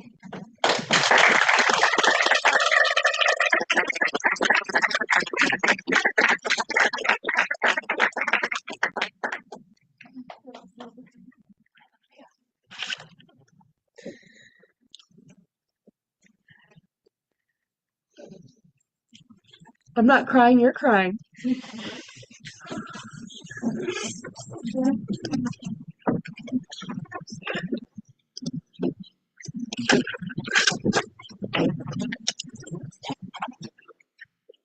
Garrett has exactly a minute. Would anyone like to make a motion to extend the guest speaker time? All motion to extend the time for 2 minutes. As long as it takes. Yeah, Maybe as long a motion to suspend the time limit. suspend the time. We're all motion to suspend the time. Do I see any dissent to that motion? Seeing none, the time limit on Galloway input is suspended.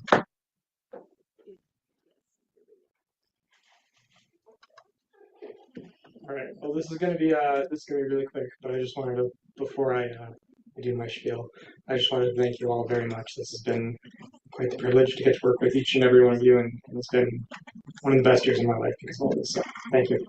I'm gonna read Goodnight Moon. It was one of my favorite books as a kid. In the great green room, there was a telephone, and a red balloon, and a picture of the cow jumping over the moon. And there were 3 little bears sitting on chairs, and 2 little kittens, and a pair of mittens, and a little toy house, and a young mouse, and a comb and a brush, and a bowl full of mush, and a quiet old lady who was whispering hush. Good night, room. Good night, moon. Good night, cow jumping over the moon. Good night, light and the red balloon. Good night, bears. Good night, chairs. Good night, kittens, and good night, mittens. Good night, clocks, and good night, socks. Good night, little house, and good night, mouse. Good night, comb, and good night, brush. Good night, nobody. Good night, mush. And good night to the old lady whispering hush. Good night, stars. Good night, air. Good night, noises everywhere. Okay, that's all I have.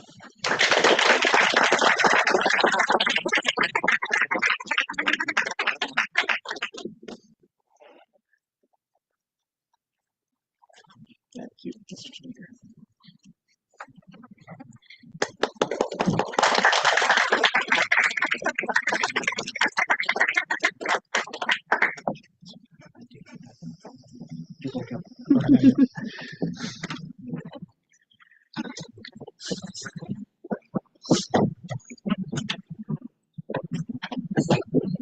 Do we have anyone else?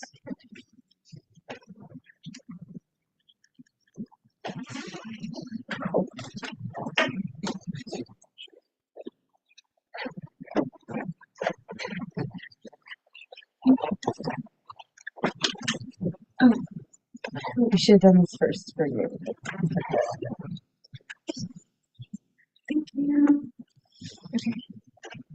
I'll be so quick, I promise. I just wanted to say congratulations to everybody because I feel like where we are right now is so important, so monumental. Even those of you who aren't graduating, you're still making so much of an impact, and it's to be recognized because where we are right now is so huge.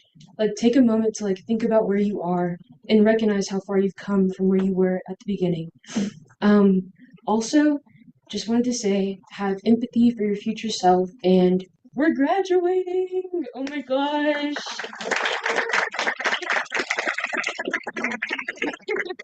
Congratulations.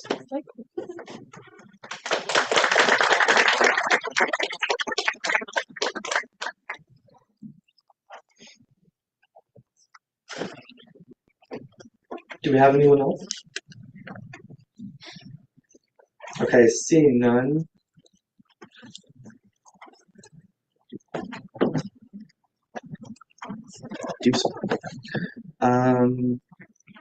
Do we have any judicial reports? Didn't think so. Cool. Then with that, we'll move into legislative reports, beginning with officers. I just have a couple of quick things I will say. I did attempt multiple times in the last week to kind of write out a speech kind of a thing, but it kind of got too jumbled quickly and was kind of going nowhere. So mostly I just have a list of people that I would like to thank. Additionally, I'll get to that in 1 second. I have a flag that has been hanging on the wall of my office that is out on the table in the main office. It has a pen with it. Please sign that if you would like to. That would mean a lot to me.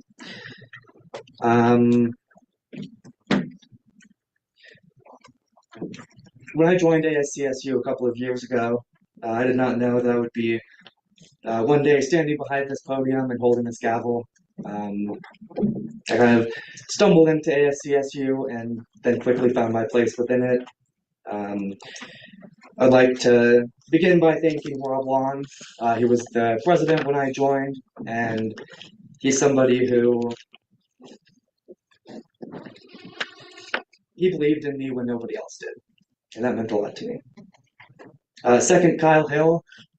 I know that some of the folks who have been in ASCSU a while know Kyle. He's such a good guy. I love Kyle. He's my inspiration in this space. I know I'm getting some bucks, but he is. He's the only other person besides myself to lose an election and go on to win one to this position. And his support and his belief in me meant a lot to me. Nick as well. He was the Speaker of the Senate when I joined, and he's somebody who I've had quite an honor to serve with, as well as Braxton. He's been such a leader in this space, both of them, and that means a lot to me. Next, I would like to thank my mom and dad. They could not come to the session tonight, but they came to quite a few of them.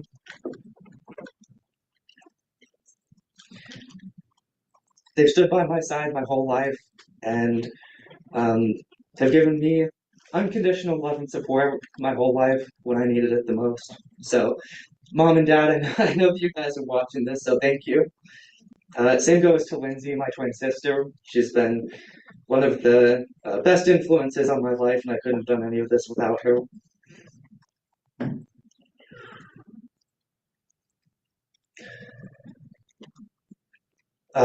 Next, I know that Morgan talked about this quite a bit, but we met in a class, and then she joined ASCSU with me, and she's been one of the closest friends I could imagine, and she's done such amazing things, and I can't wait to see what she's going to do.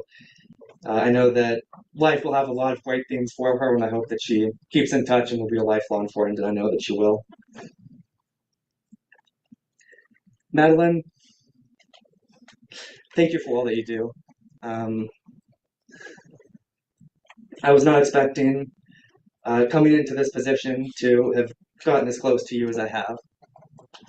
And I hope that We have made a lifelong friendship, and I know that we have. So thank you. Aww.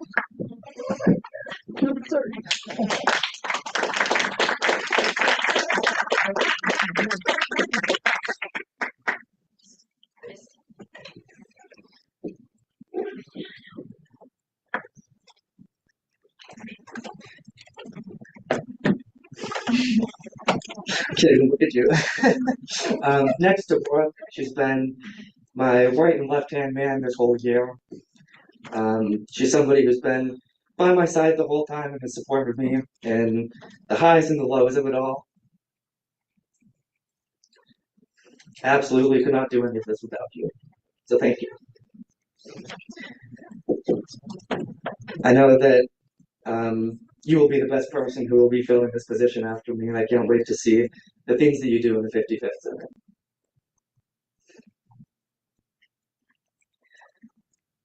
Next, I would like to thank all of you. This has been the absolute honor of my lifetime to hold this position, and I think that we've done a lot of good in the 54th Senate, and yeah, thank you all. With that, I would like to see if I could get a quick photo of all of us. If you would like to be in the photo, you don't have to, but maybe we can all kind of come down and have a photo taken. All right, Tallis in the middle. Come on, come on. Everybody get up, let's go. You want to knock yourself? Yeah. Okay.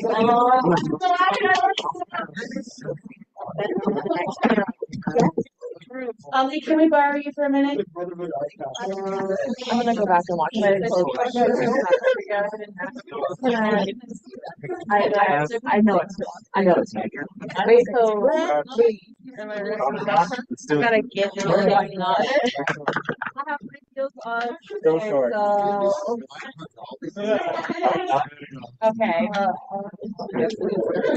Okay. I don't want to be asked about it. Okay. Everyone wants to say that. Okay. Okay.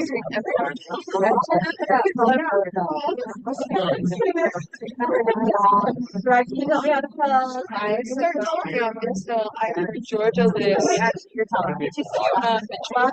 Oh my So God. when I read my mind, I was like, last time our names were that. Okay, we're talking about okay, then I'm gonna put you with Garrett.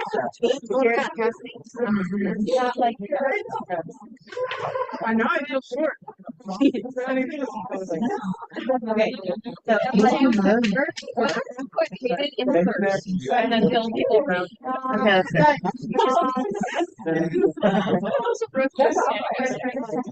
next to the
So let's all get in position. Ready? 5, 4, 3, 2, 1. Safety.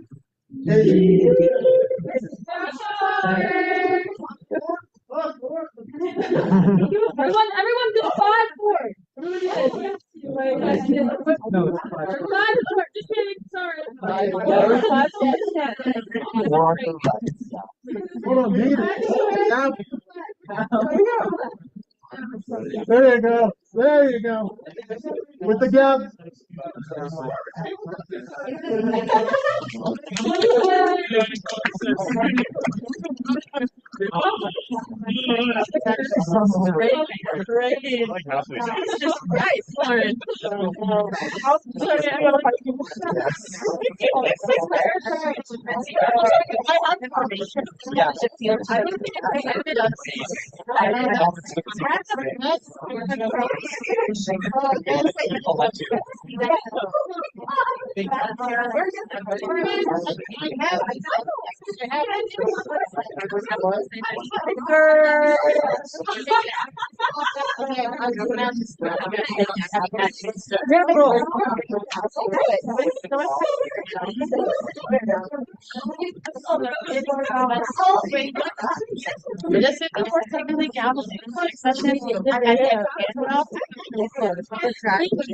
Oh my gosh, it doesn't. Hell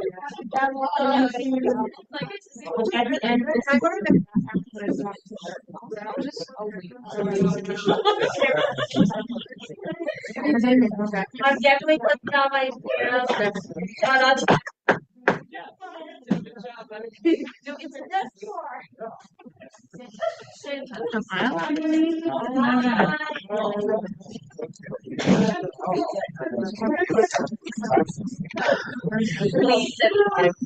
Thank you all. Thank you all so much. Thank you.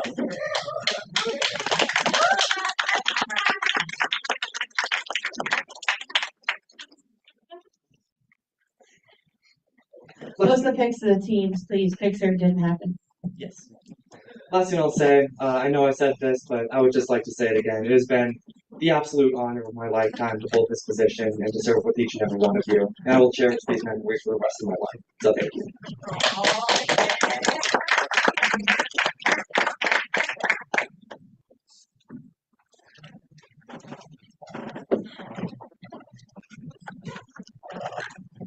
Howdy, Senate. If I were to list every person who's impacted me this year, that'd be like insane and awful. So I'm not going to do that. But a million thank yous to everyone in this room. I'm specifically going to talk about the people that are graduating really, really quickly. Morgan, I love you. Madeline, I love you. Georgia, I love you. Mitch, I love you. Hayden, thank you for this year's Senate. Everyone has a first day here. My goal this last year has been to make that day better. You have all made every day here for me better. With that, I'm glad to have been here, but I'm even more glad to continue to be here. So for next year, breathing. Breathing is a thing. 55th, if you were not onboarded this year for whatever reason or want a refresher, Friday, which will be the 2nd at 6:30 here, we'll be having a mass onboarding meeting with all of the elected senators from this year's election. Moreover, you'll be getting an email from me after this Senate with like a feedback form, asking to confirm if you're like going to be a member next year, all that fun stuff. So be on the lookout for that. Otherwise, that's all I have. Thank you guys for this year.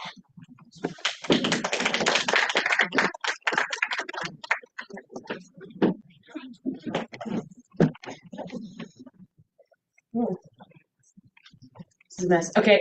I just want to let y'all know that we have planned for the budget town hall. We started making the plans before it was constitutionally required. We overrode that veto, so it is required. But luckily, we're so awesome that we were able to get those plans in motion. So I have some quarter sheets if you want information. It'll be Monday, May 5th, here in the Senate chambers. Dinner will be provided. We're gonna have pizza and wings. So take a break from Dead Week, come eat some food, take your mind off of your classwork for just a little while.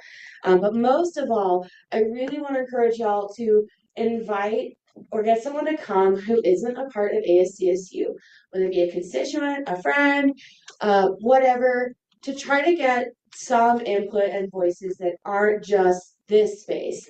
I know that we get accused of being an echo chamber, and I'd really like this event to be successful as the first event of its kind to say, look what we can do. Look what we can do to get our outreach up, to bring voices to the table, as just part of the bigger pieces that we heard all about when we talked about the election. So I have quarter sheets. I'll leave them up here. Come and take some for yourself, for your friends, for your constituents, all of the above. It's going to be a lovely affair, and we have 6 panelists, so we're going to have the ability for basically any and all questions to be answered. So with that, I'm done. Thank you.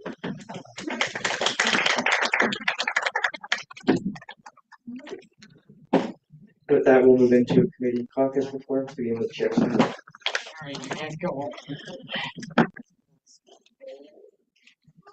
Yeah, so the microphone's over.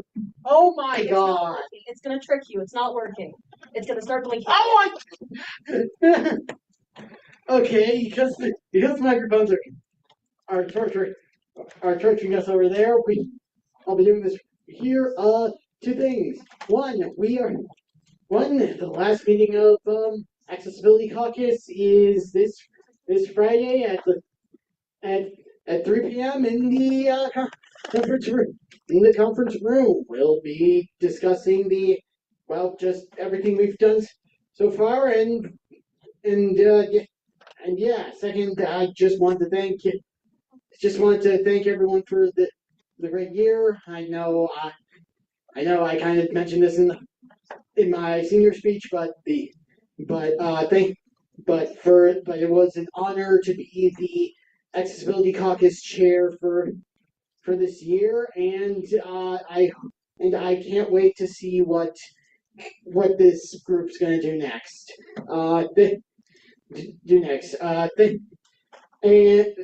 To leave y'all, I'll say one thing.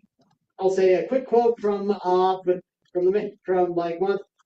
of the greatest storytellers ever done. Life's like a movie. Write your own ending. Keep believing. Keep pretending. Thank you, and thank you for the amazing year.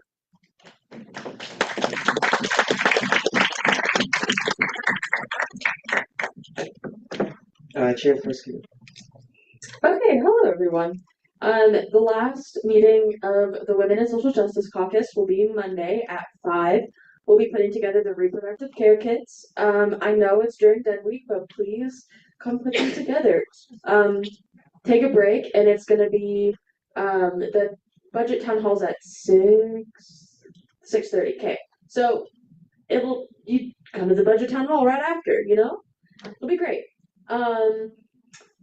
And if you are interested in running for chair of this caucus next year, talk to me. Would love to see other people interested. Yeah, so thank you everyone. You'll my time. Thank you. Chair Davis. Yeah.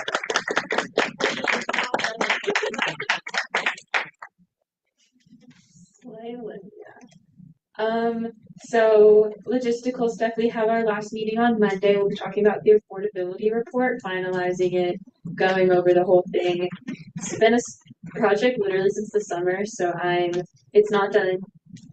It's not done, but I'm very proud of where it's gotten, and it will be done, hopefully, by the end of the year. So just keep an eye out for that. If you have any interest, let me know. Ditto what Olivia said, if you're interested in running for chair next year, please come talk to me.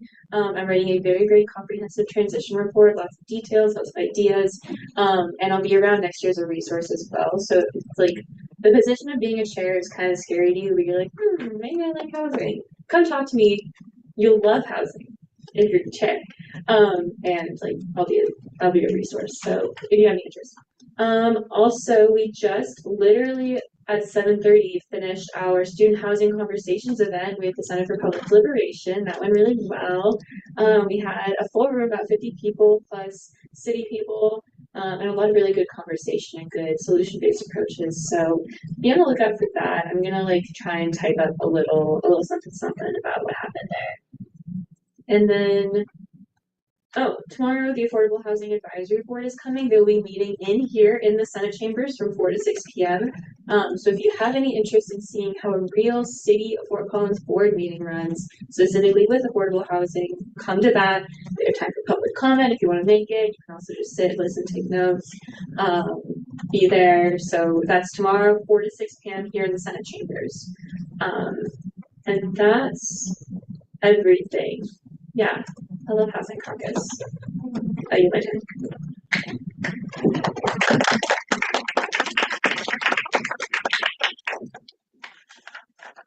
Chair McClough. Budgetary Affairs Committee met yesterday. We didn't have anything official to talk about, so we just talked about what we want to see in the budget.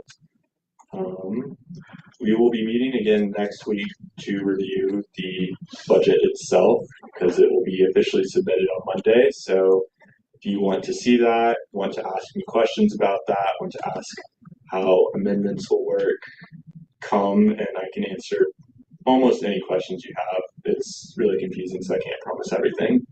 I'm also working with our lovely speaker-elect on a smooth process for amendments to that budget. We have quite a few restrictions, so it will be important that we have a different process than normal so things don't go crazy. Yeah, thanks. Thank you. Chair Meyer. DEI met for the last time under my chairship last Friday, and I just wanted to again thank everyone who was there, came consistently. Y'all made it an absolute pleasure to chair, and I don't think I would have enjoyed it nearly as much as I did without you. So thank you so much. Just being the DEI chair has been like really an incredible experience, and I thank all of you for giving me the grace and your support. And yeah, for the last time I yield. Thank you.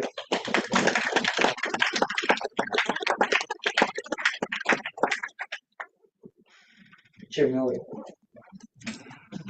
Hi, I don't really have anything logistical for you. I know sentimental stuff is getting really tiring.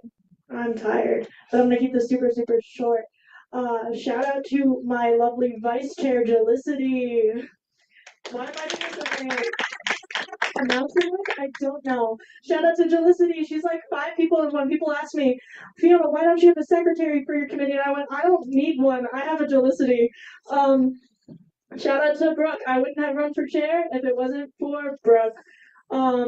Love Brooke. Could talk about Brooke all day. Shout out to Mitch. We joined. Shout out to him because we joined the same exact day. We're down to the day. We got sworn in college council the same day.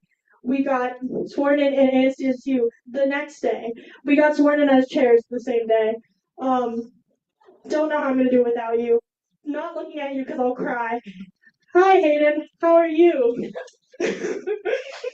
Shout out to Hayden. Remember when I cried in your office 2 weeks ago? That was really, really cool.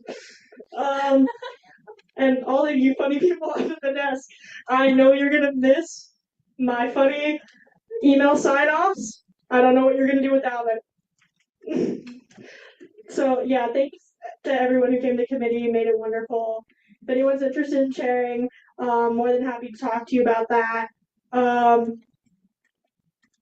think that's all I have. This is way less serious than I wanted it to be. It's because I'm taking Lexapro. I yield. Thank you. Chair, let's finish us off. Excuse me. Just a bit of clarification, I'm filing a maintenance request right now for the mics. So we'll be sorry. Oh my gosh, I love Lisa. Never mind.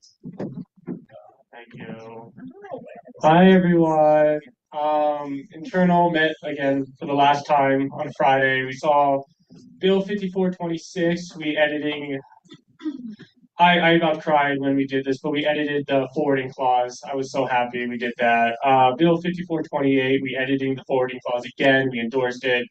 And Bill 5431, we changed the voter turnout number. I would echo all the sentiments expressed by everyone else here tonight. It's been an honor working with each and every one of you. I would really like to shout out my committee officers, Claire and Kiara. Our time as Warner domination has come to an end, I'm afraid. But it was great while it lasted. It inspires hope that Warner can take over this space. And thank you to everyone else who made this experience really enjoyable. I yield. Thank you.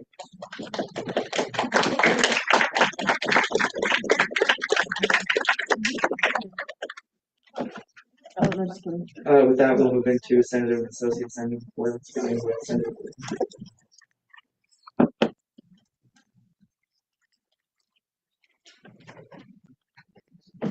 I'm over here today.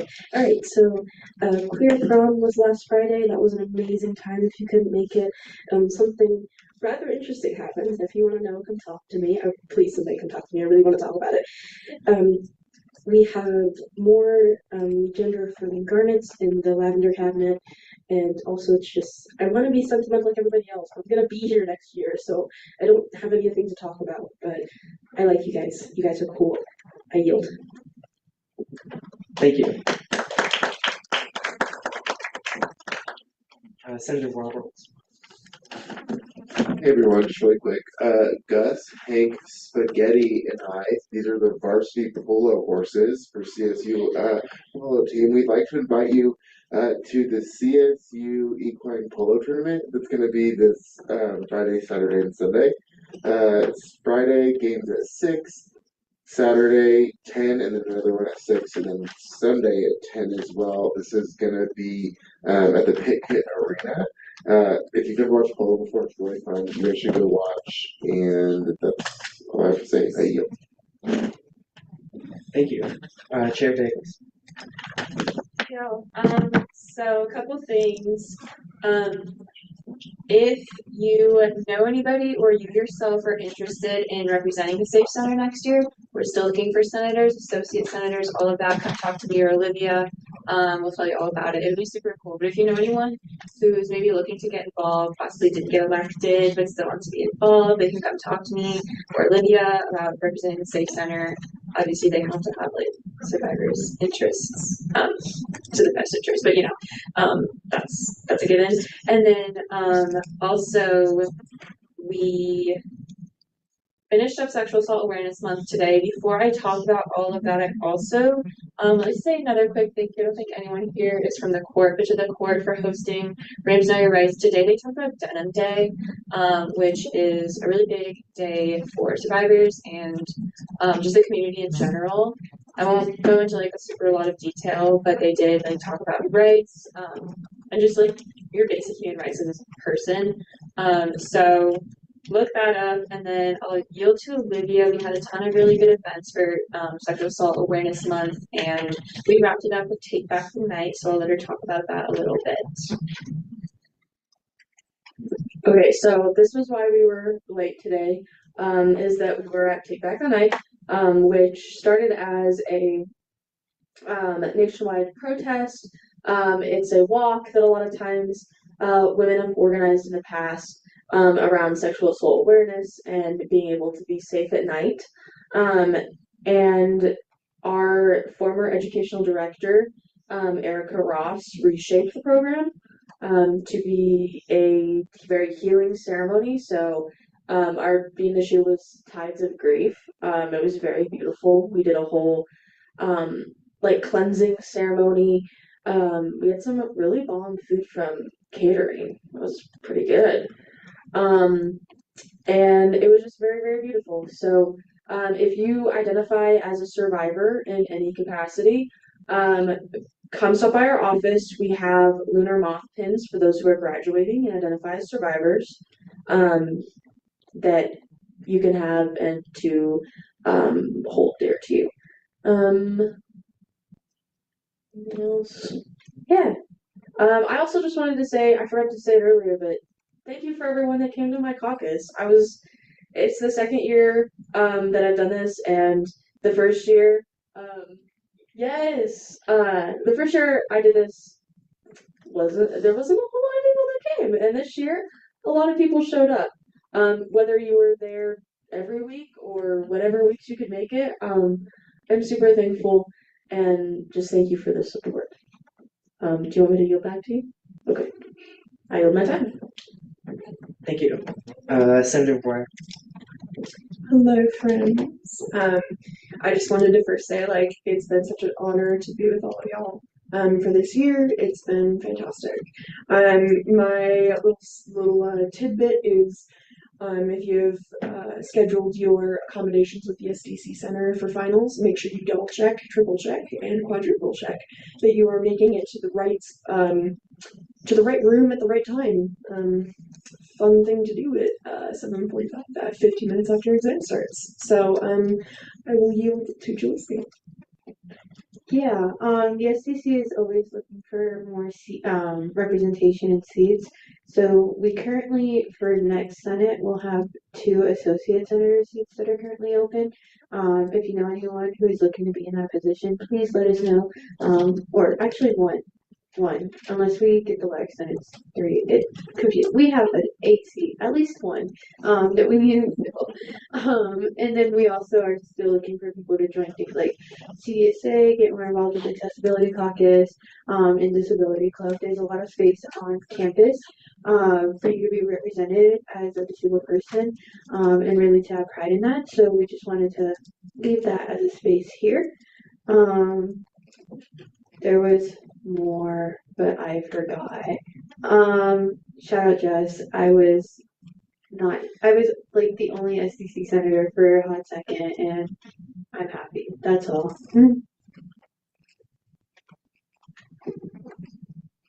Associate Senator Mika. Hey y'all, next week is Black Viewing Week. I wish I had more details, but if you want more details, either find me or go to the back office. But one of the highlights is on Thursday, you can go roller skating. So, that's it. Enjoy your dead week, come hang with us, and go roller skating. That's all. I do. Thank you. Senator McCray. I just wanted to mention that the polo tournament is free. Yeah, I do believe. Thank you. Chair McLaughlin. I forgot to reiterate this earlier, but please tell anyone you know that's not a member or an official of ASCSU about the budget town hall. We didn't really have good turnout in this election, which means we really need to ask students and get their opinions on what they want to see us do next year, and this is our opportunity to do that. What's the other thing I was going to say? I forgot. Yeah. Point of information, will that budget town hall have food? Yes, it will. It sure will. Yes. It will be free to bribe people with that opportunity. Senator James. This is a little redundant, but I wanted to use my senator report to encourage all of you to bring someone to the budget town hall. At least one person. If everyone in this room can bring one person, then we can have a full meeting. We can fill up this room. Tell a friend to tell a friend. May 5th, budget town hall. Ramskeller food from at 6 p.m. 6:30.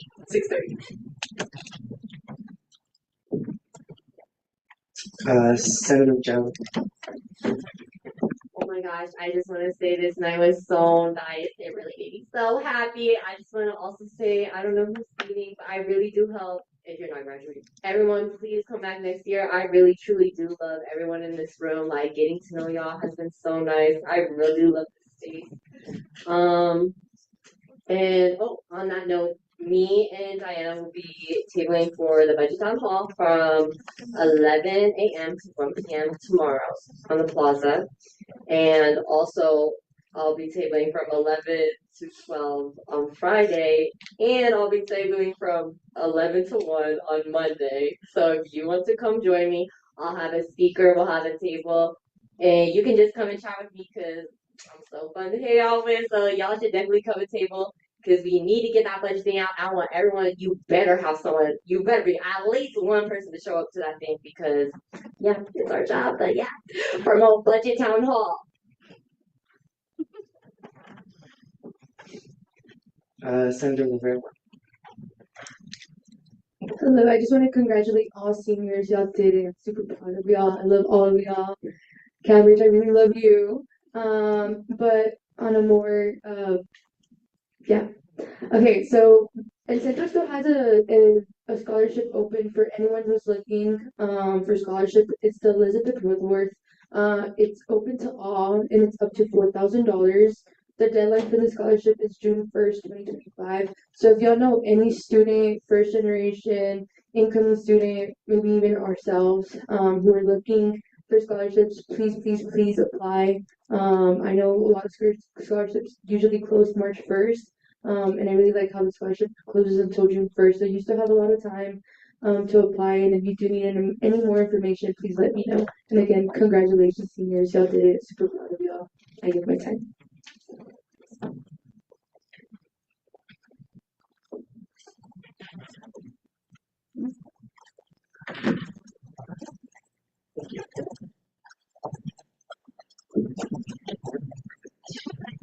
Quick update. Y'all can go out into the hallways now, but we still ask that you don't go into the main office. And I'll update you as that comes. Next up on my list is Associate Senator Gisela Stoner. I don't know if I'm allowed to do this, but my club, Body Project, is hosting an event tomorrow. Ready to flip the script on bikini bodies. If you want or are interested in that type of stuff, please let me know. This is just personal, and I wanted to just share it out. It is with Active Minds, also another club on campus. So if you want to, please let me know. It's a workshop event, and it's like talking about like destigmatization and stripping away like stereotypes on summer bodies. Yes. Do we have any additional Senator and Associate Senator reports? Seeing none, we'll move into conference business with 2 hours on the conference clock, beginning with old business, Lex 5420, which was vetoed. Just for clarification, we did have some business earlier, so our confidence clock is at 1 hour and 38 minutes.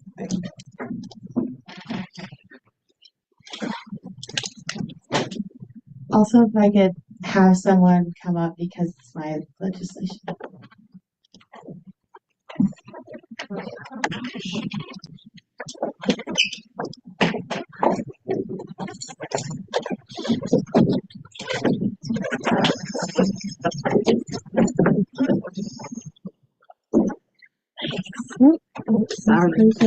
Sorry about that. Point of personal privilege, does anybody have an iPhone charger? I do. You don't have to get it right now. It's okay. It's okay. You're doing I'll get it right. things. No, please. I'll get it right now.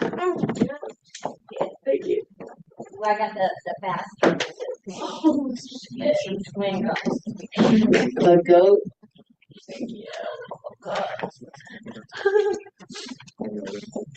Okay.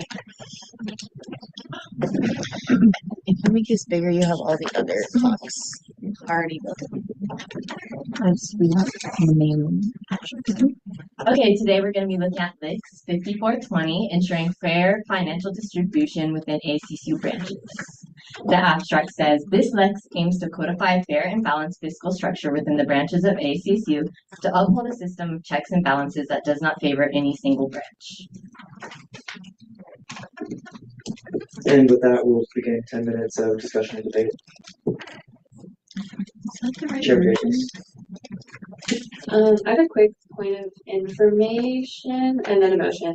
I'll start with information. Is anyone who is a part of Office of the President or knows factually why this was vetoed, if they could enlighten me and the rest of the Senate, if possible, that would be great.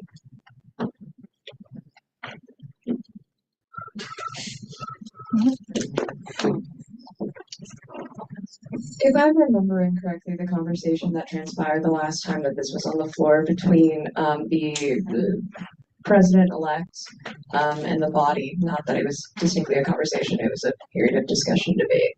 But the issue had was there being a separate conference to that of what is presented to the Senate. That there was like an issue in terms of it's like a whole other thing rather than us just utilizing the Senate body as our means of distributing that information to the student body. What? That was right? I believe that was your That's incredibly embarrassing. No, ignore everything I said. Not real, not true. It's cool if nobody knows. I was just wondering, so I could have more information.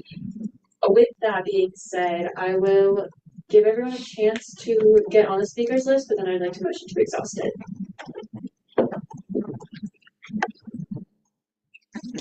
Do we?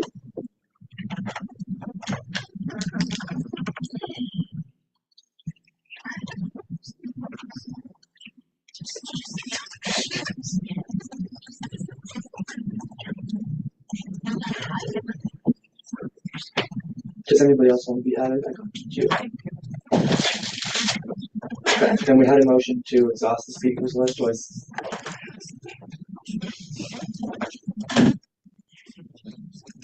And we had a motion to exhaust the speakers list. Do I see any dissent to that motion? Okay, seeing none, the speakers list will be exhausted. And Senator Boucher. Hello, Senate.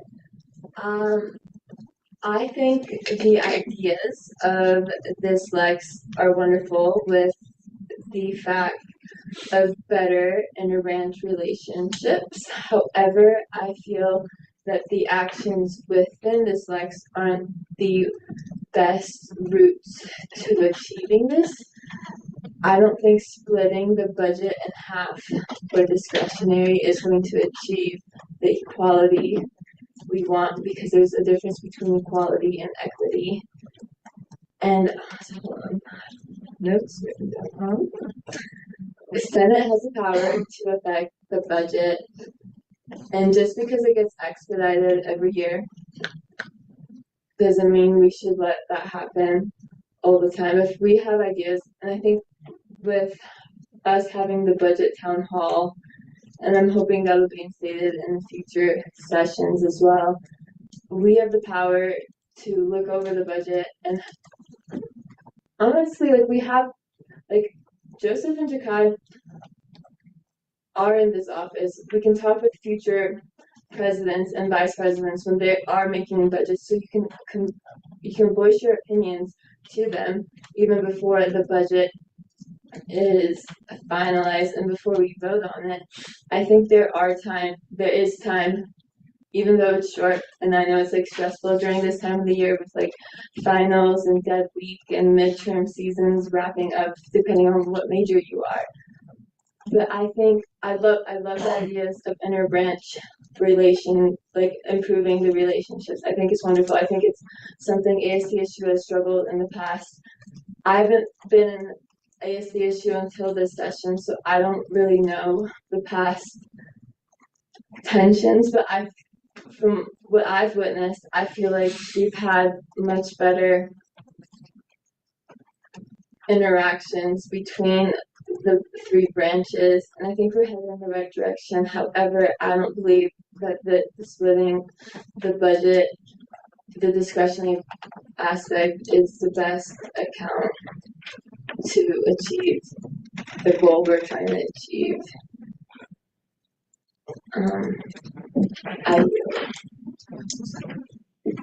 Thank you. Parliamentarian. Listen, y'all, I'm tired.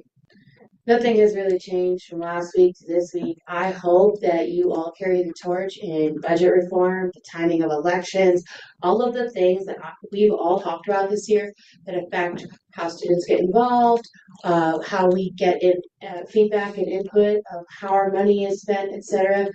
At this point, y'all are going to do whatever you want to do. And I did see that someone raised their hand and was not able to be added, so I'm going to yield to Diana Dix. Awesome, thank you. I did want to point out, as a point of clarification, that with the most recent edits reflected in this Lex, it's not asking to divide the budget in half anymore. It simply says discretionary funding shall be allocated equitably among branches based on their operational responsibilities. We made that edit in DEI committee. So it's my opinion, honestly, that I like this Lex. It's not saying it has to be half. I think it's great to have something in writing that makes it more equitable. And while I have a lot of trust in Jakai and Joseph, we can't always trust that for future administration. So I like this flex. I yield to I'll yield to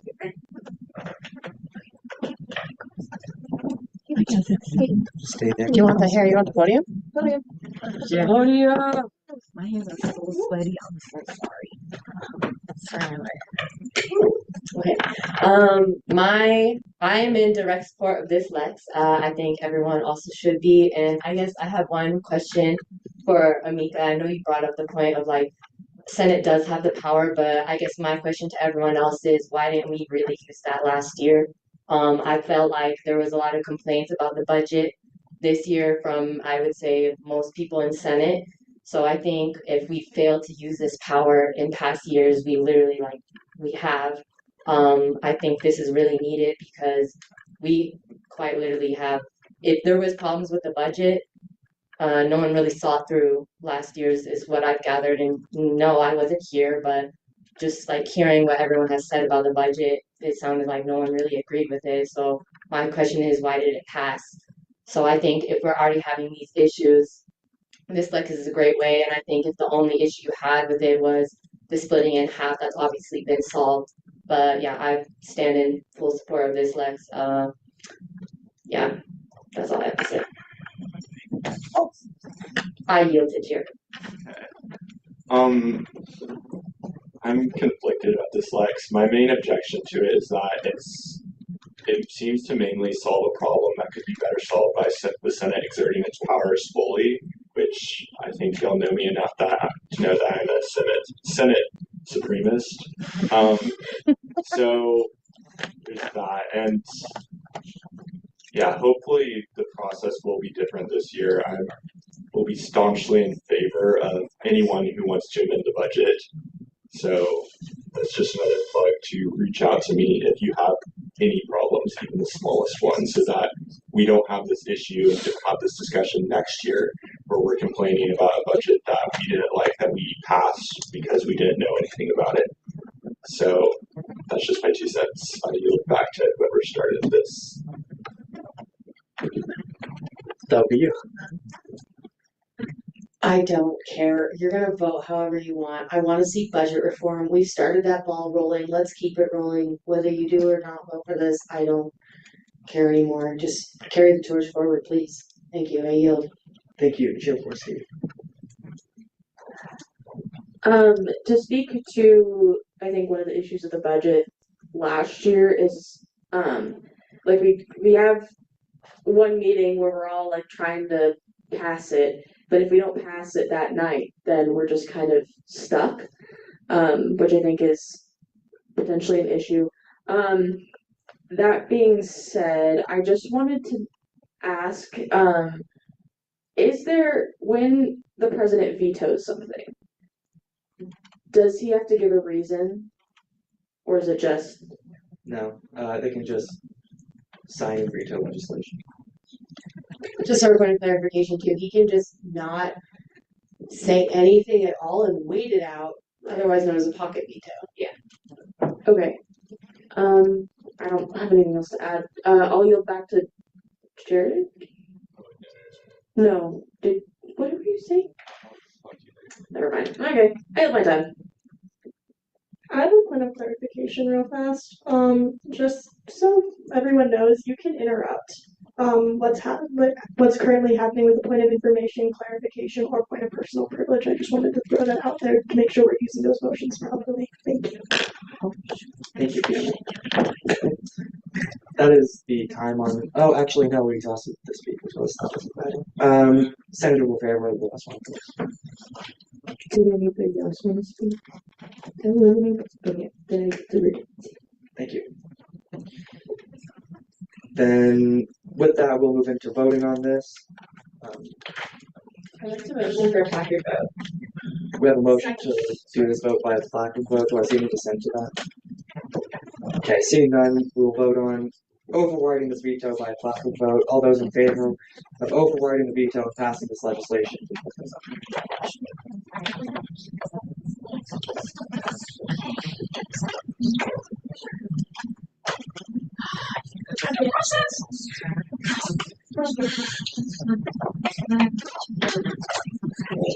I need count.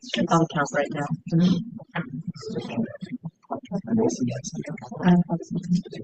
You can put those down. Those opposed?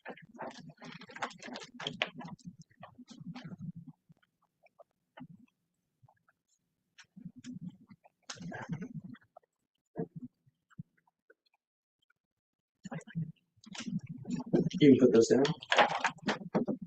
Abstentions?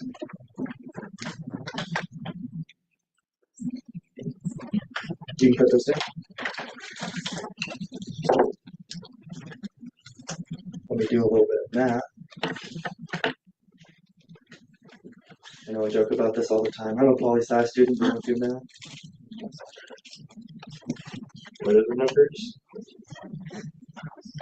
11 to 8 to 8. It needs 75% to pass constitutionally, and I know I am good enough at math to know looking at that doesn't have that. But yeah, that is a 57.89% if I'm using a Wait, calculator. I got a different number. It's Oh, still maybe I'm not a right. pass. It's still not a pass, but that's not the. I got a 61%. 11 to 8. 11 divided by 18 gets you 61%. We're gonna do 11 divided by 19 because there's 19 total votes in Guys, it didn't pass. position. Either way, that does not pass, so the veto stands. Thanks, yeah.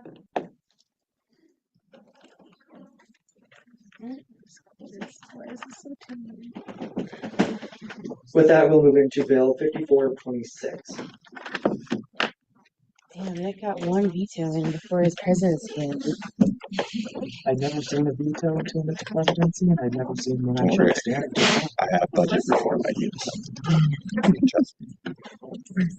This is mine, right? Where are we at? What's next? Sunset clause? Yes. 26.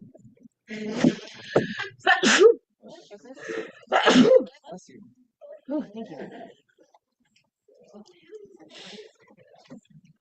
All right, Bill 5426, sunset clause for Lex 5401. This bill amends Lex 5401 to add a sunset clause for allocated funding.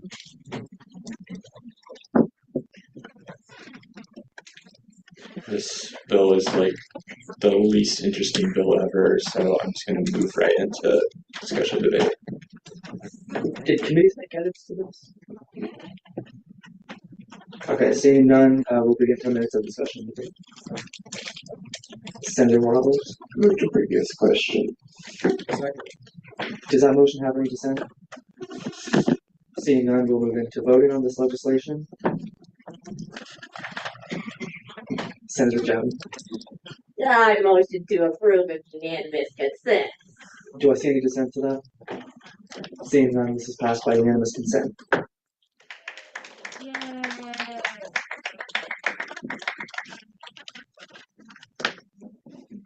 And with that, we'll move into Bill 5427.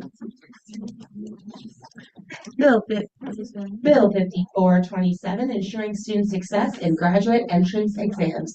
This bill allocates $3,500 from the Senate Discretionary Fund to provide funding for ASCSU to purchase study materials for graduate entrance exams. Yeah, we already talked about this, and I'm gonna get going, so we'll move on. Quickly on that, I do have a quick update. The situation is all clear. We're going to go back into the office now. The individual is, I believe, no longer in the LSC. So that's all fine. I don't know what else to say about that. Besides that, we'll begin 10 minutes of discussion and debate on this legislation. So, I moved to this question. Do I see any dissent to that? Seeing none, we'll move into voting on this legislation. I saw Senator Casales. Motion to unanimously pass this. Do I see any dissent to that motion? Seeing none, this is passed by unanimous consent.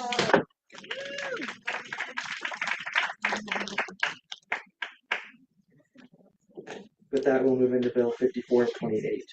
Bill 5428, increasing wages for administrative student workers. This bill allocates $3,106 from the Senate discretionary fund to increase the wages of the hourly student workers in ASCSU's administrative staff by 8% in the fiscal year 26. I'd like to make a quick floor edit just to remove that by 8%. I didn't really want to redo the math after I settled on a final number, so it's no longer exactly 8%. Oh, hold on.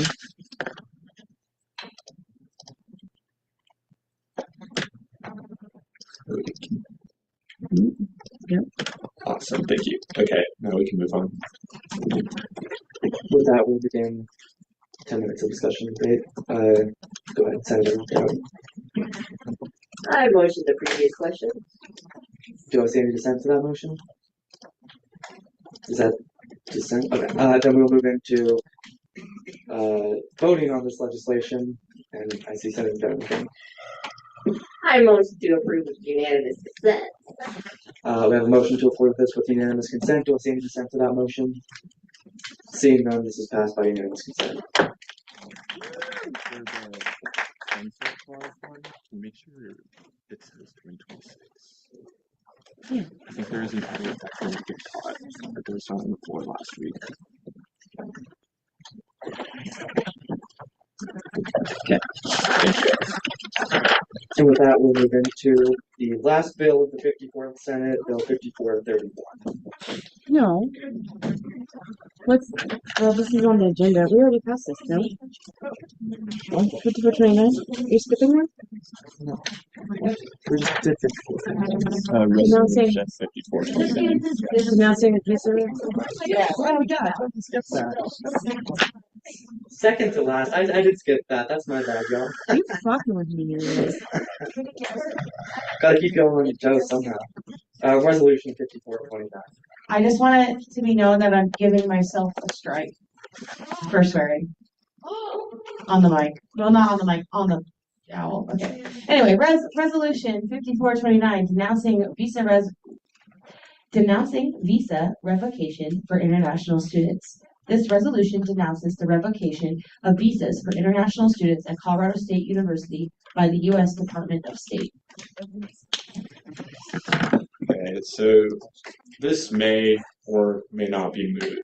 Probably not, because I don't really trust the federal government. These visa revocations have been reversed as of now.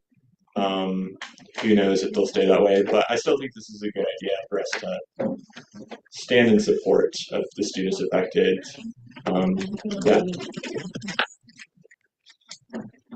We'll begin 10 minutes of discussion and debate. Senator Brown. I'll motion the previous question. Do I see any dissent to that motion? Seeing none, we'll move into voting on this. Senator Warburg. I move to accept this unanimous consent. Do I see any dissent to that motion? Seeing none, this is passed by unanimous consent.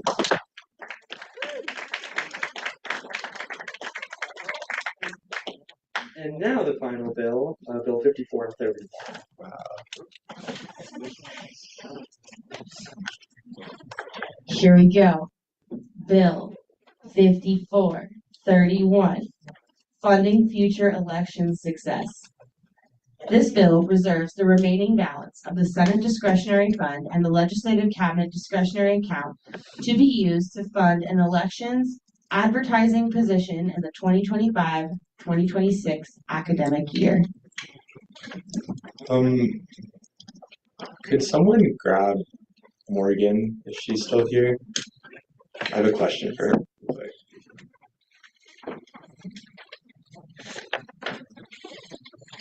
While we're waiting for a second, I've been begged and pleaded to motion for the fight song to be added to the agenda. Yes. I'll second. Second. Okay, quick question for Morgan. I know I emailed you about this a while ago regarding. I'm so sorry. Do you want me to make a quick floor edit to include the rest of the court's budget for this year in funding this position? I know this is a lot to think about, like on the spot, so no worries if not. It's the elections advertising position. Yeah, do the rest of it for this year. Okay. But next year's, we can still use that for other things. Yeah, it'll just put whatever's left over next Wednesday into this position. Absolutely. Go ahead and do that. Okay, then Thank you. That'd be great. we're gonna make a quick floor edit so we can put even more money to elections. Point of information, exactly how much money is that? I don't know. Sorry to make you do that. Wait, do you know how much y'all spent on Ramsey rights? We did a lot of collaboration with Gov Affairs, so our personal budget should really feel a lot on that one. Okay. I also don't have all the invoices yet for anything else, so I'm not a part of this. What do we call your money? Probably give you a rough estimate. Can you give me a rough estimate? Yes, I can. As of the end of May, the court had $212 in their account. Yeah, sorry, I always forget y'all don't have a lot of money. Aren't you blown away by how much money you have? Like, hold your horses. What's your money called? Like where your money sits? That's just the judicial account. It's under the court's sub-account on the executive cabinet I account. don't know. All I know is that I just fill out the form and it's Court sub-account. What am I writing? Here, I can you scroll down? Okay. That's it. Sorry, this last thing is becoming complicated. Okay, can you go down to the So that's how much we have left, 200. as of the end of May or March, Our total is 5,000. 500. Our total budget's 5,000. Could y'all For- please use microphones just for if there's anyone still online or if Just information for everyone, because budget information is my job.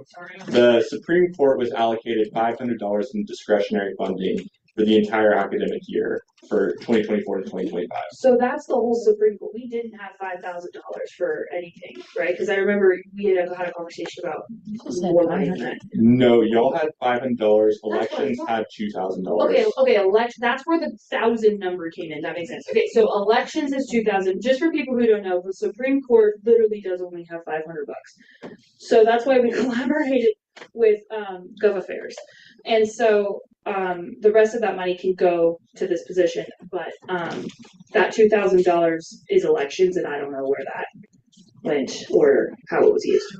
I think another point of information that the elections manager is still here. Yeah, he's here. Let me go ask. Provide some information.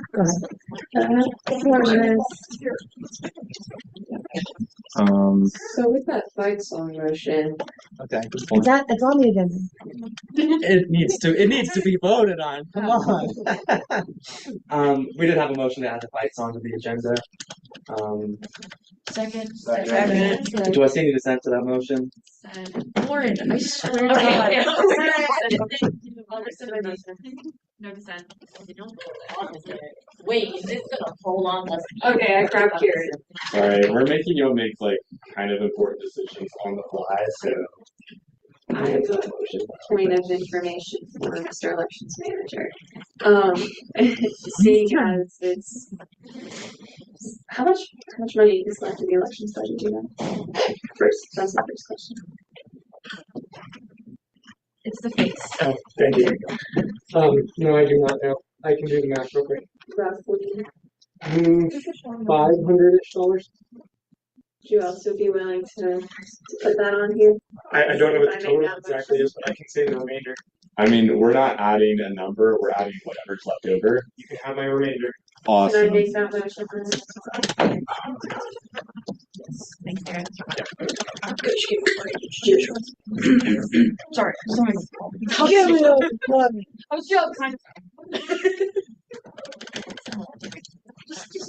Actually, wait, we can just do. It's like you did a couple quarters. Yeah, LSU, $2,000. That's one of them. But that's a steep. I resent that dissent. Can I do that? We'll be getting to voting on that motion once we finish the question. So total that would be $1,000 from judicial as a whole coming to this position, right? Yes, in addition to give or take $5,500 from the Senate. Perfect. I'm good with that. Cool. I'm done with all my floor edits. Does this need to also be reflected in the abstract? Sure. Variances.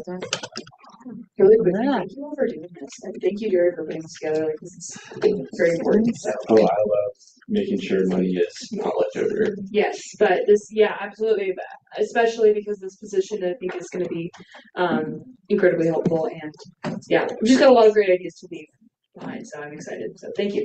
Really quick. Thank you, Jared. You're welcome. Thanks for y'all's support. Okay.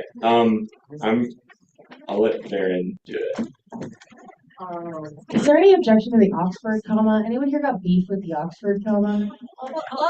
Lauren, Okay. Okay, thank you.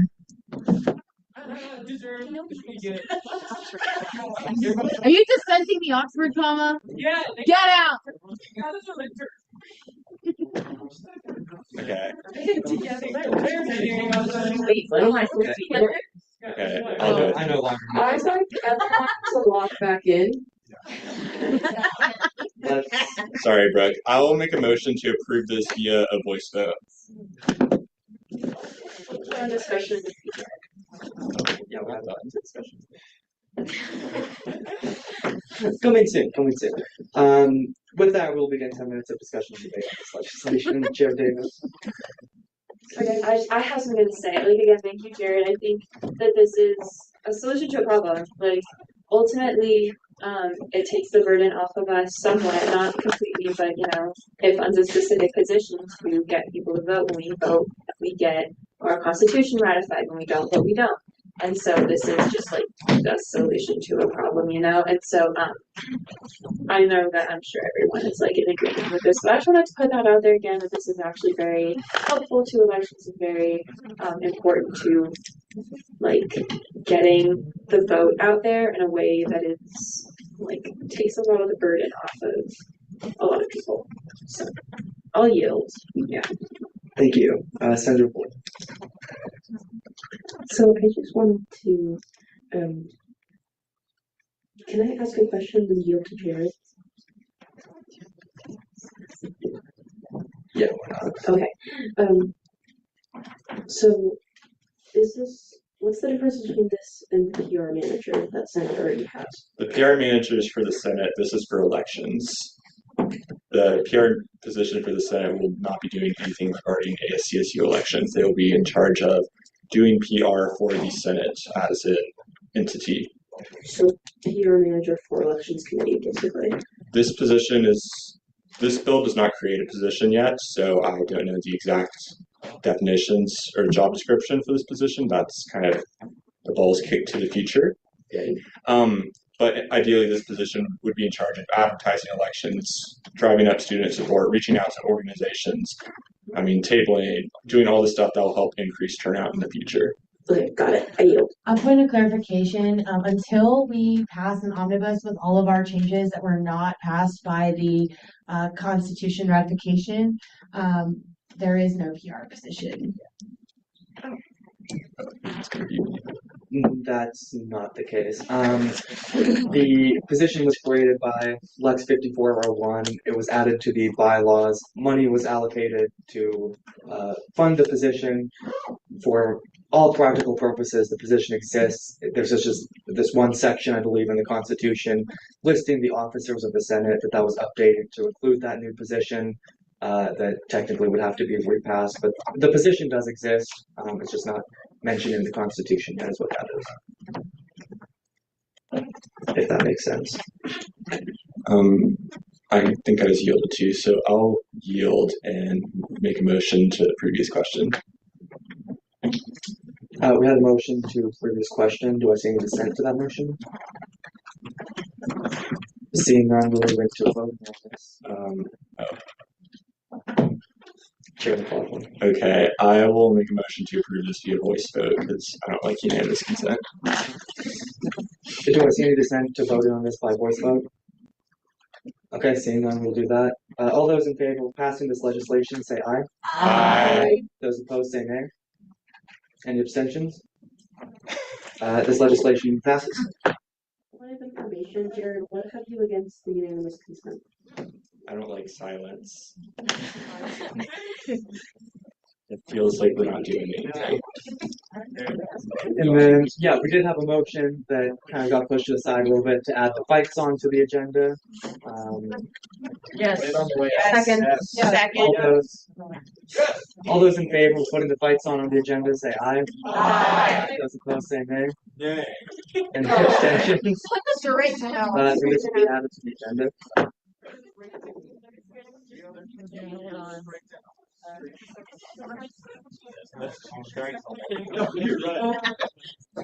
I know they are.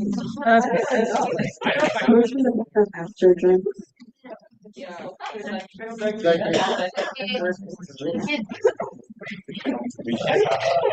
Why not? This one? This one? Thank you. This one? This one. I think it's like Yeah. I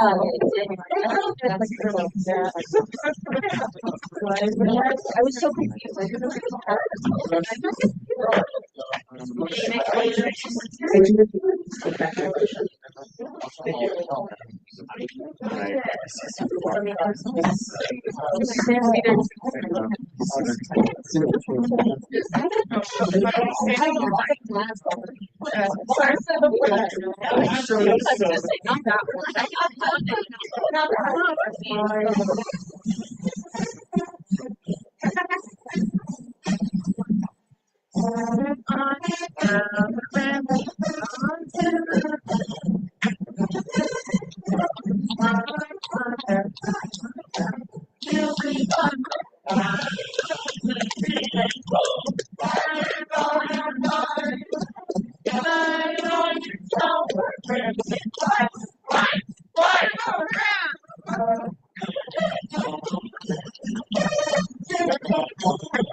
I'm assuming there's no dissent to use the beginning roll call. We'll be doing that. With that, this meeting is adjourned. Close out the Senate. Thank you all for such an amazing year. Didn't you want legislative cabinet? Yeah, anyone in legislative cabinet, I would like to have a photo with you too. Take your placards home. Yeah, go ahead. Yeah, yes.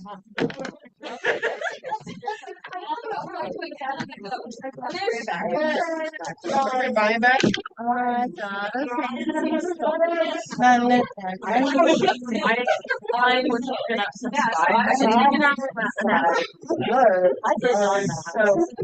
Not drinking beer. I should probably.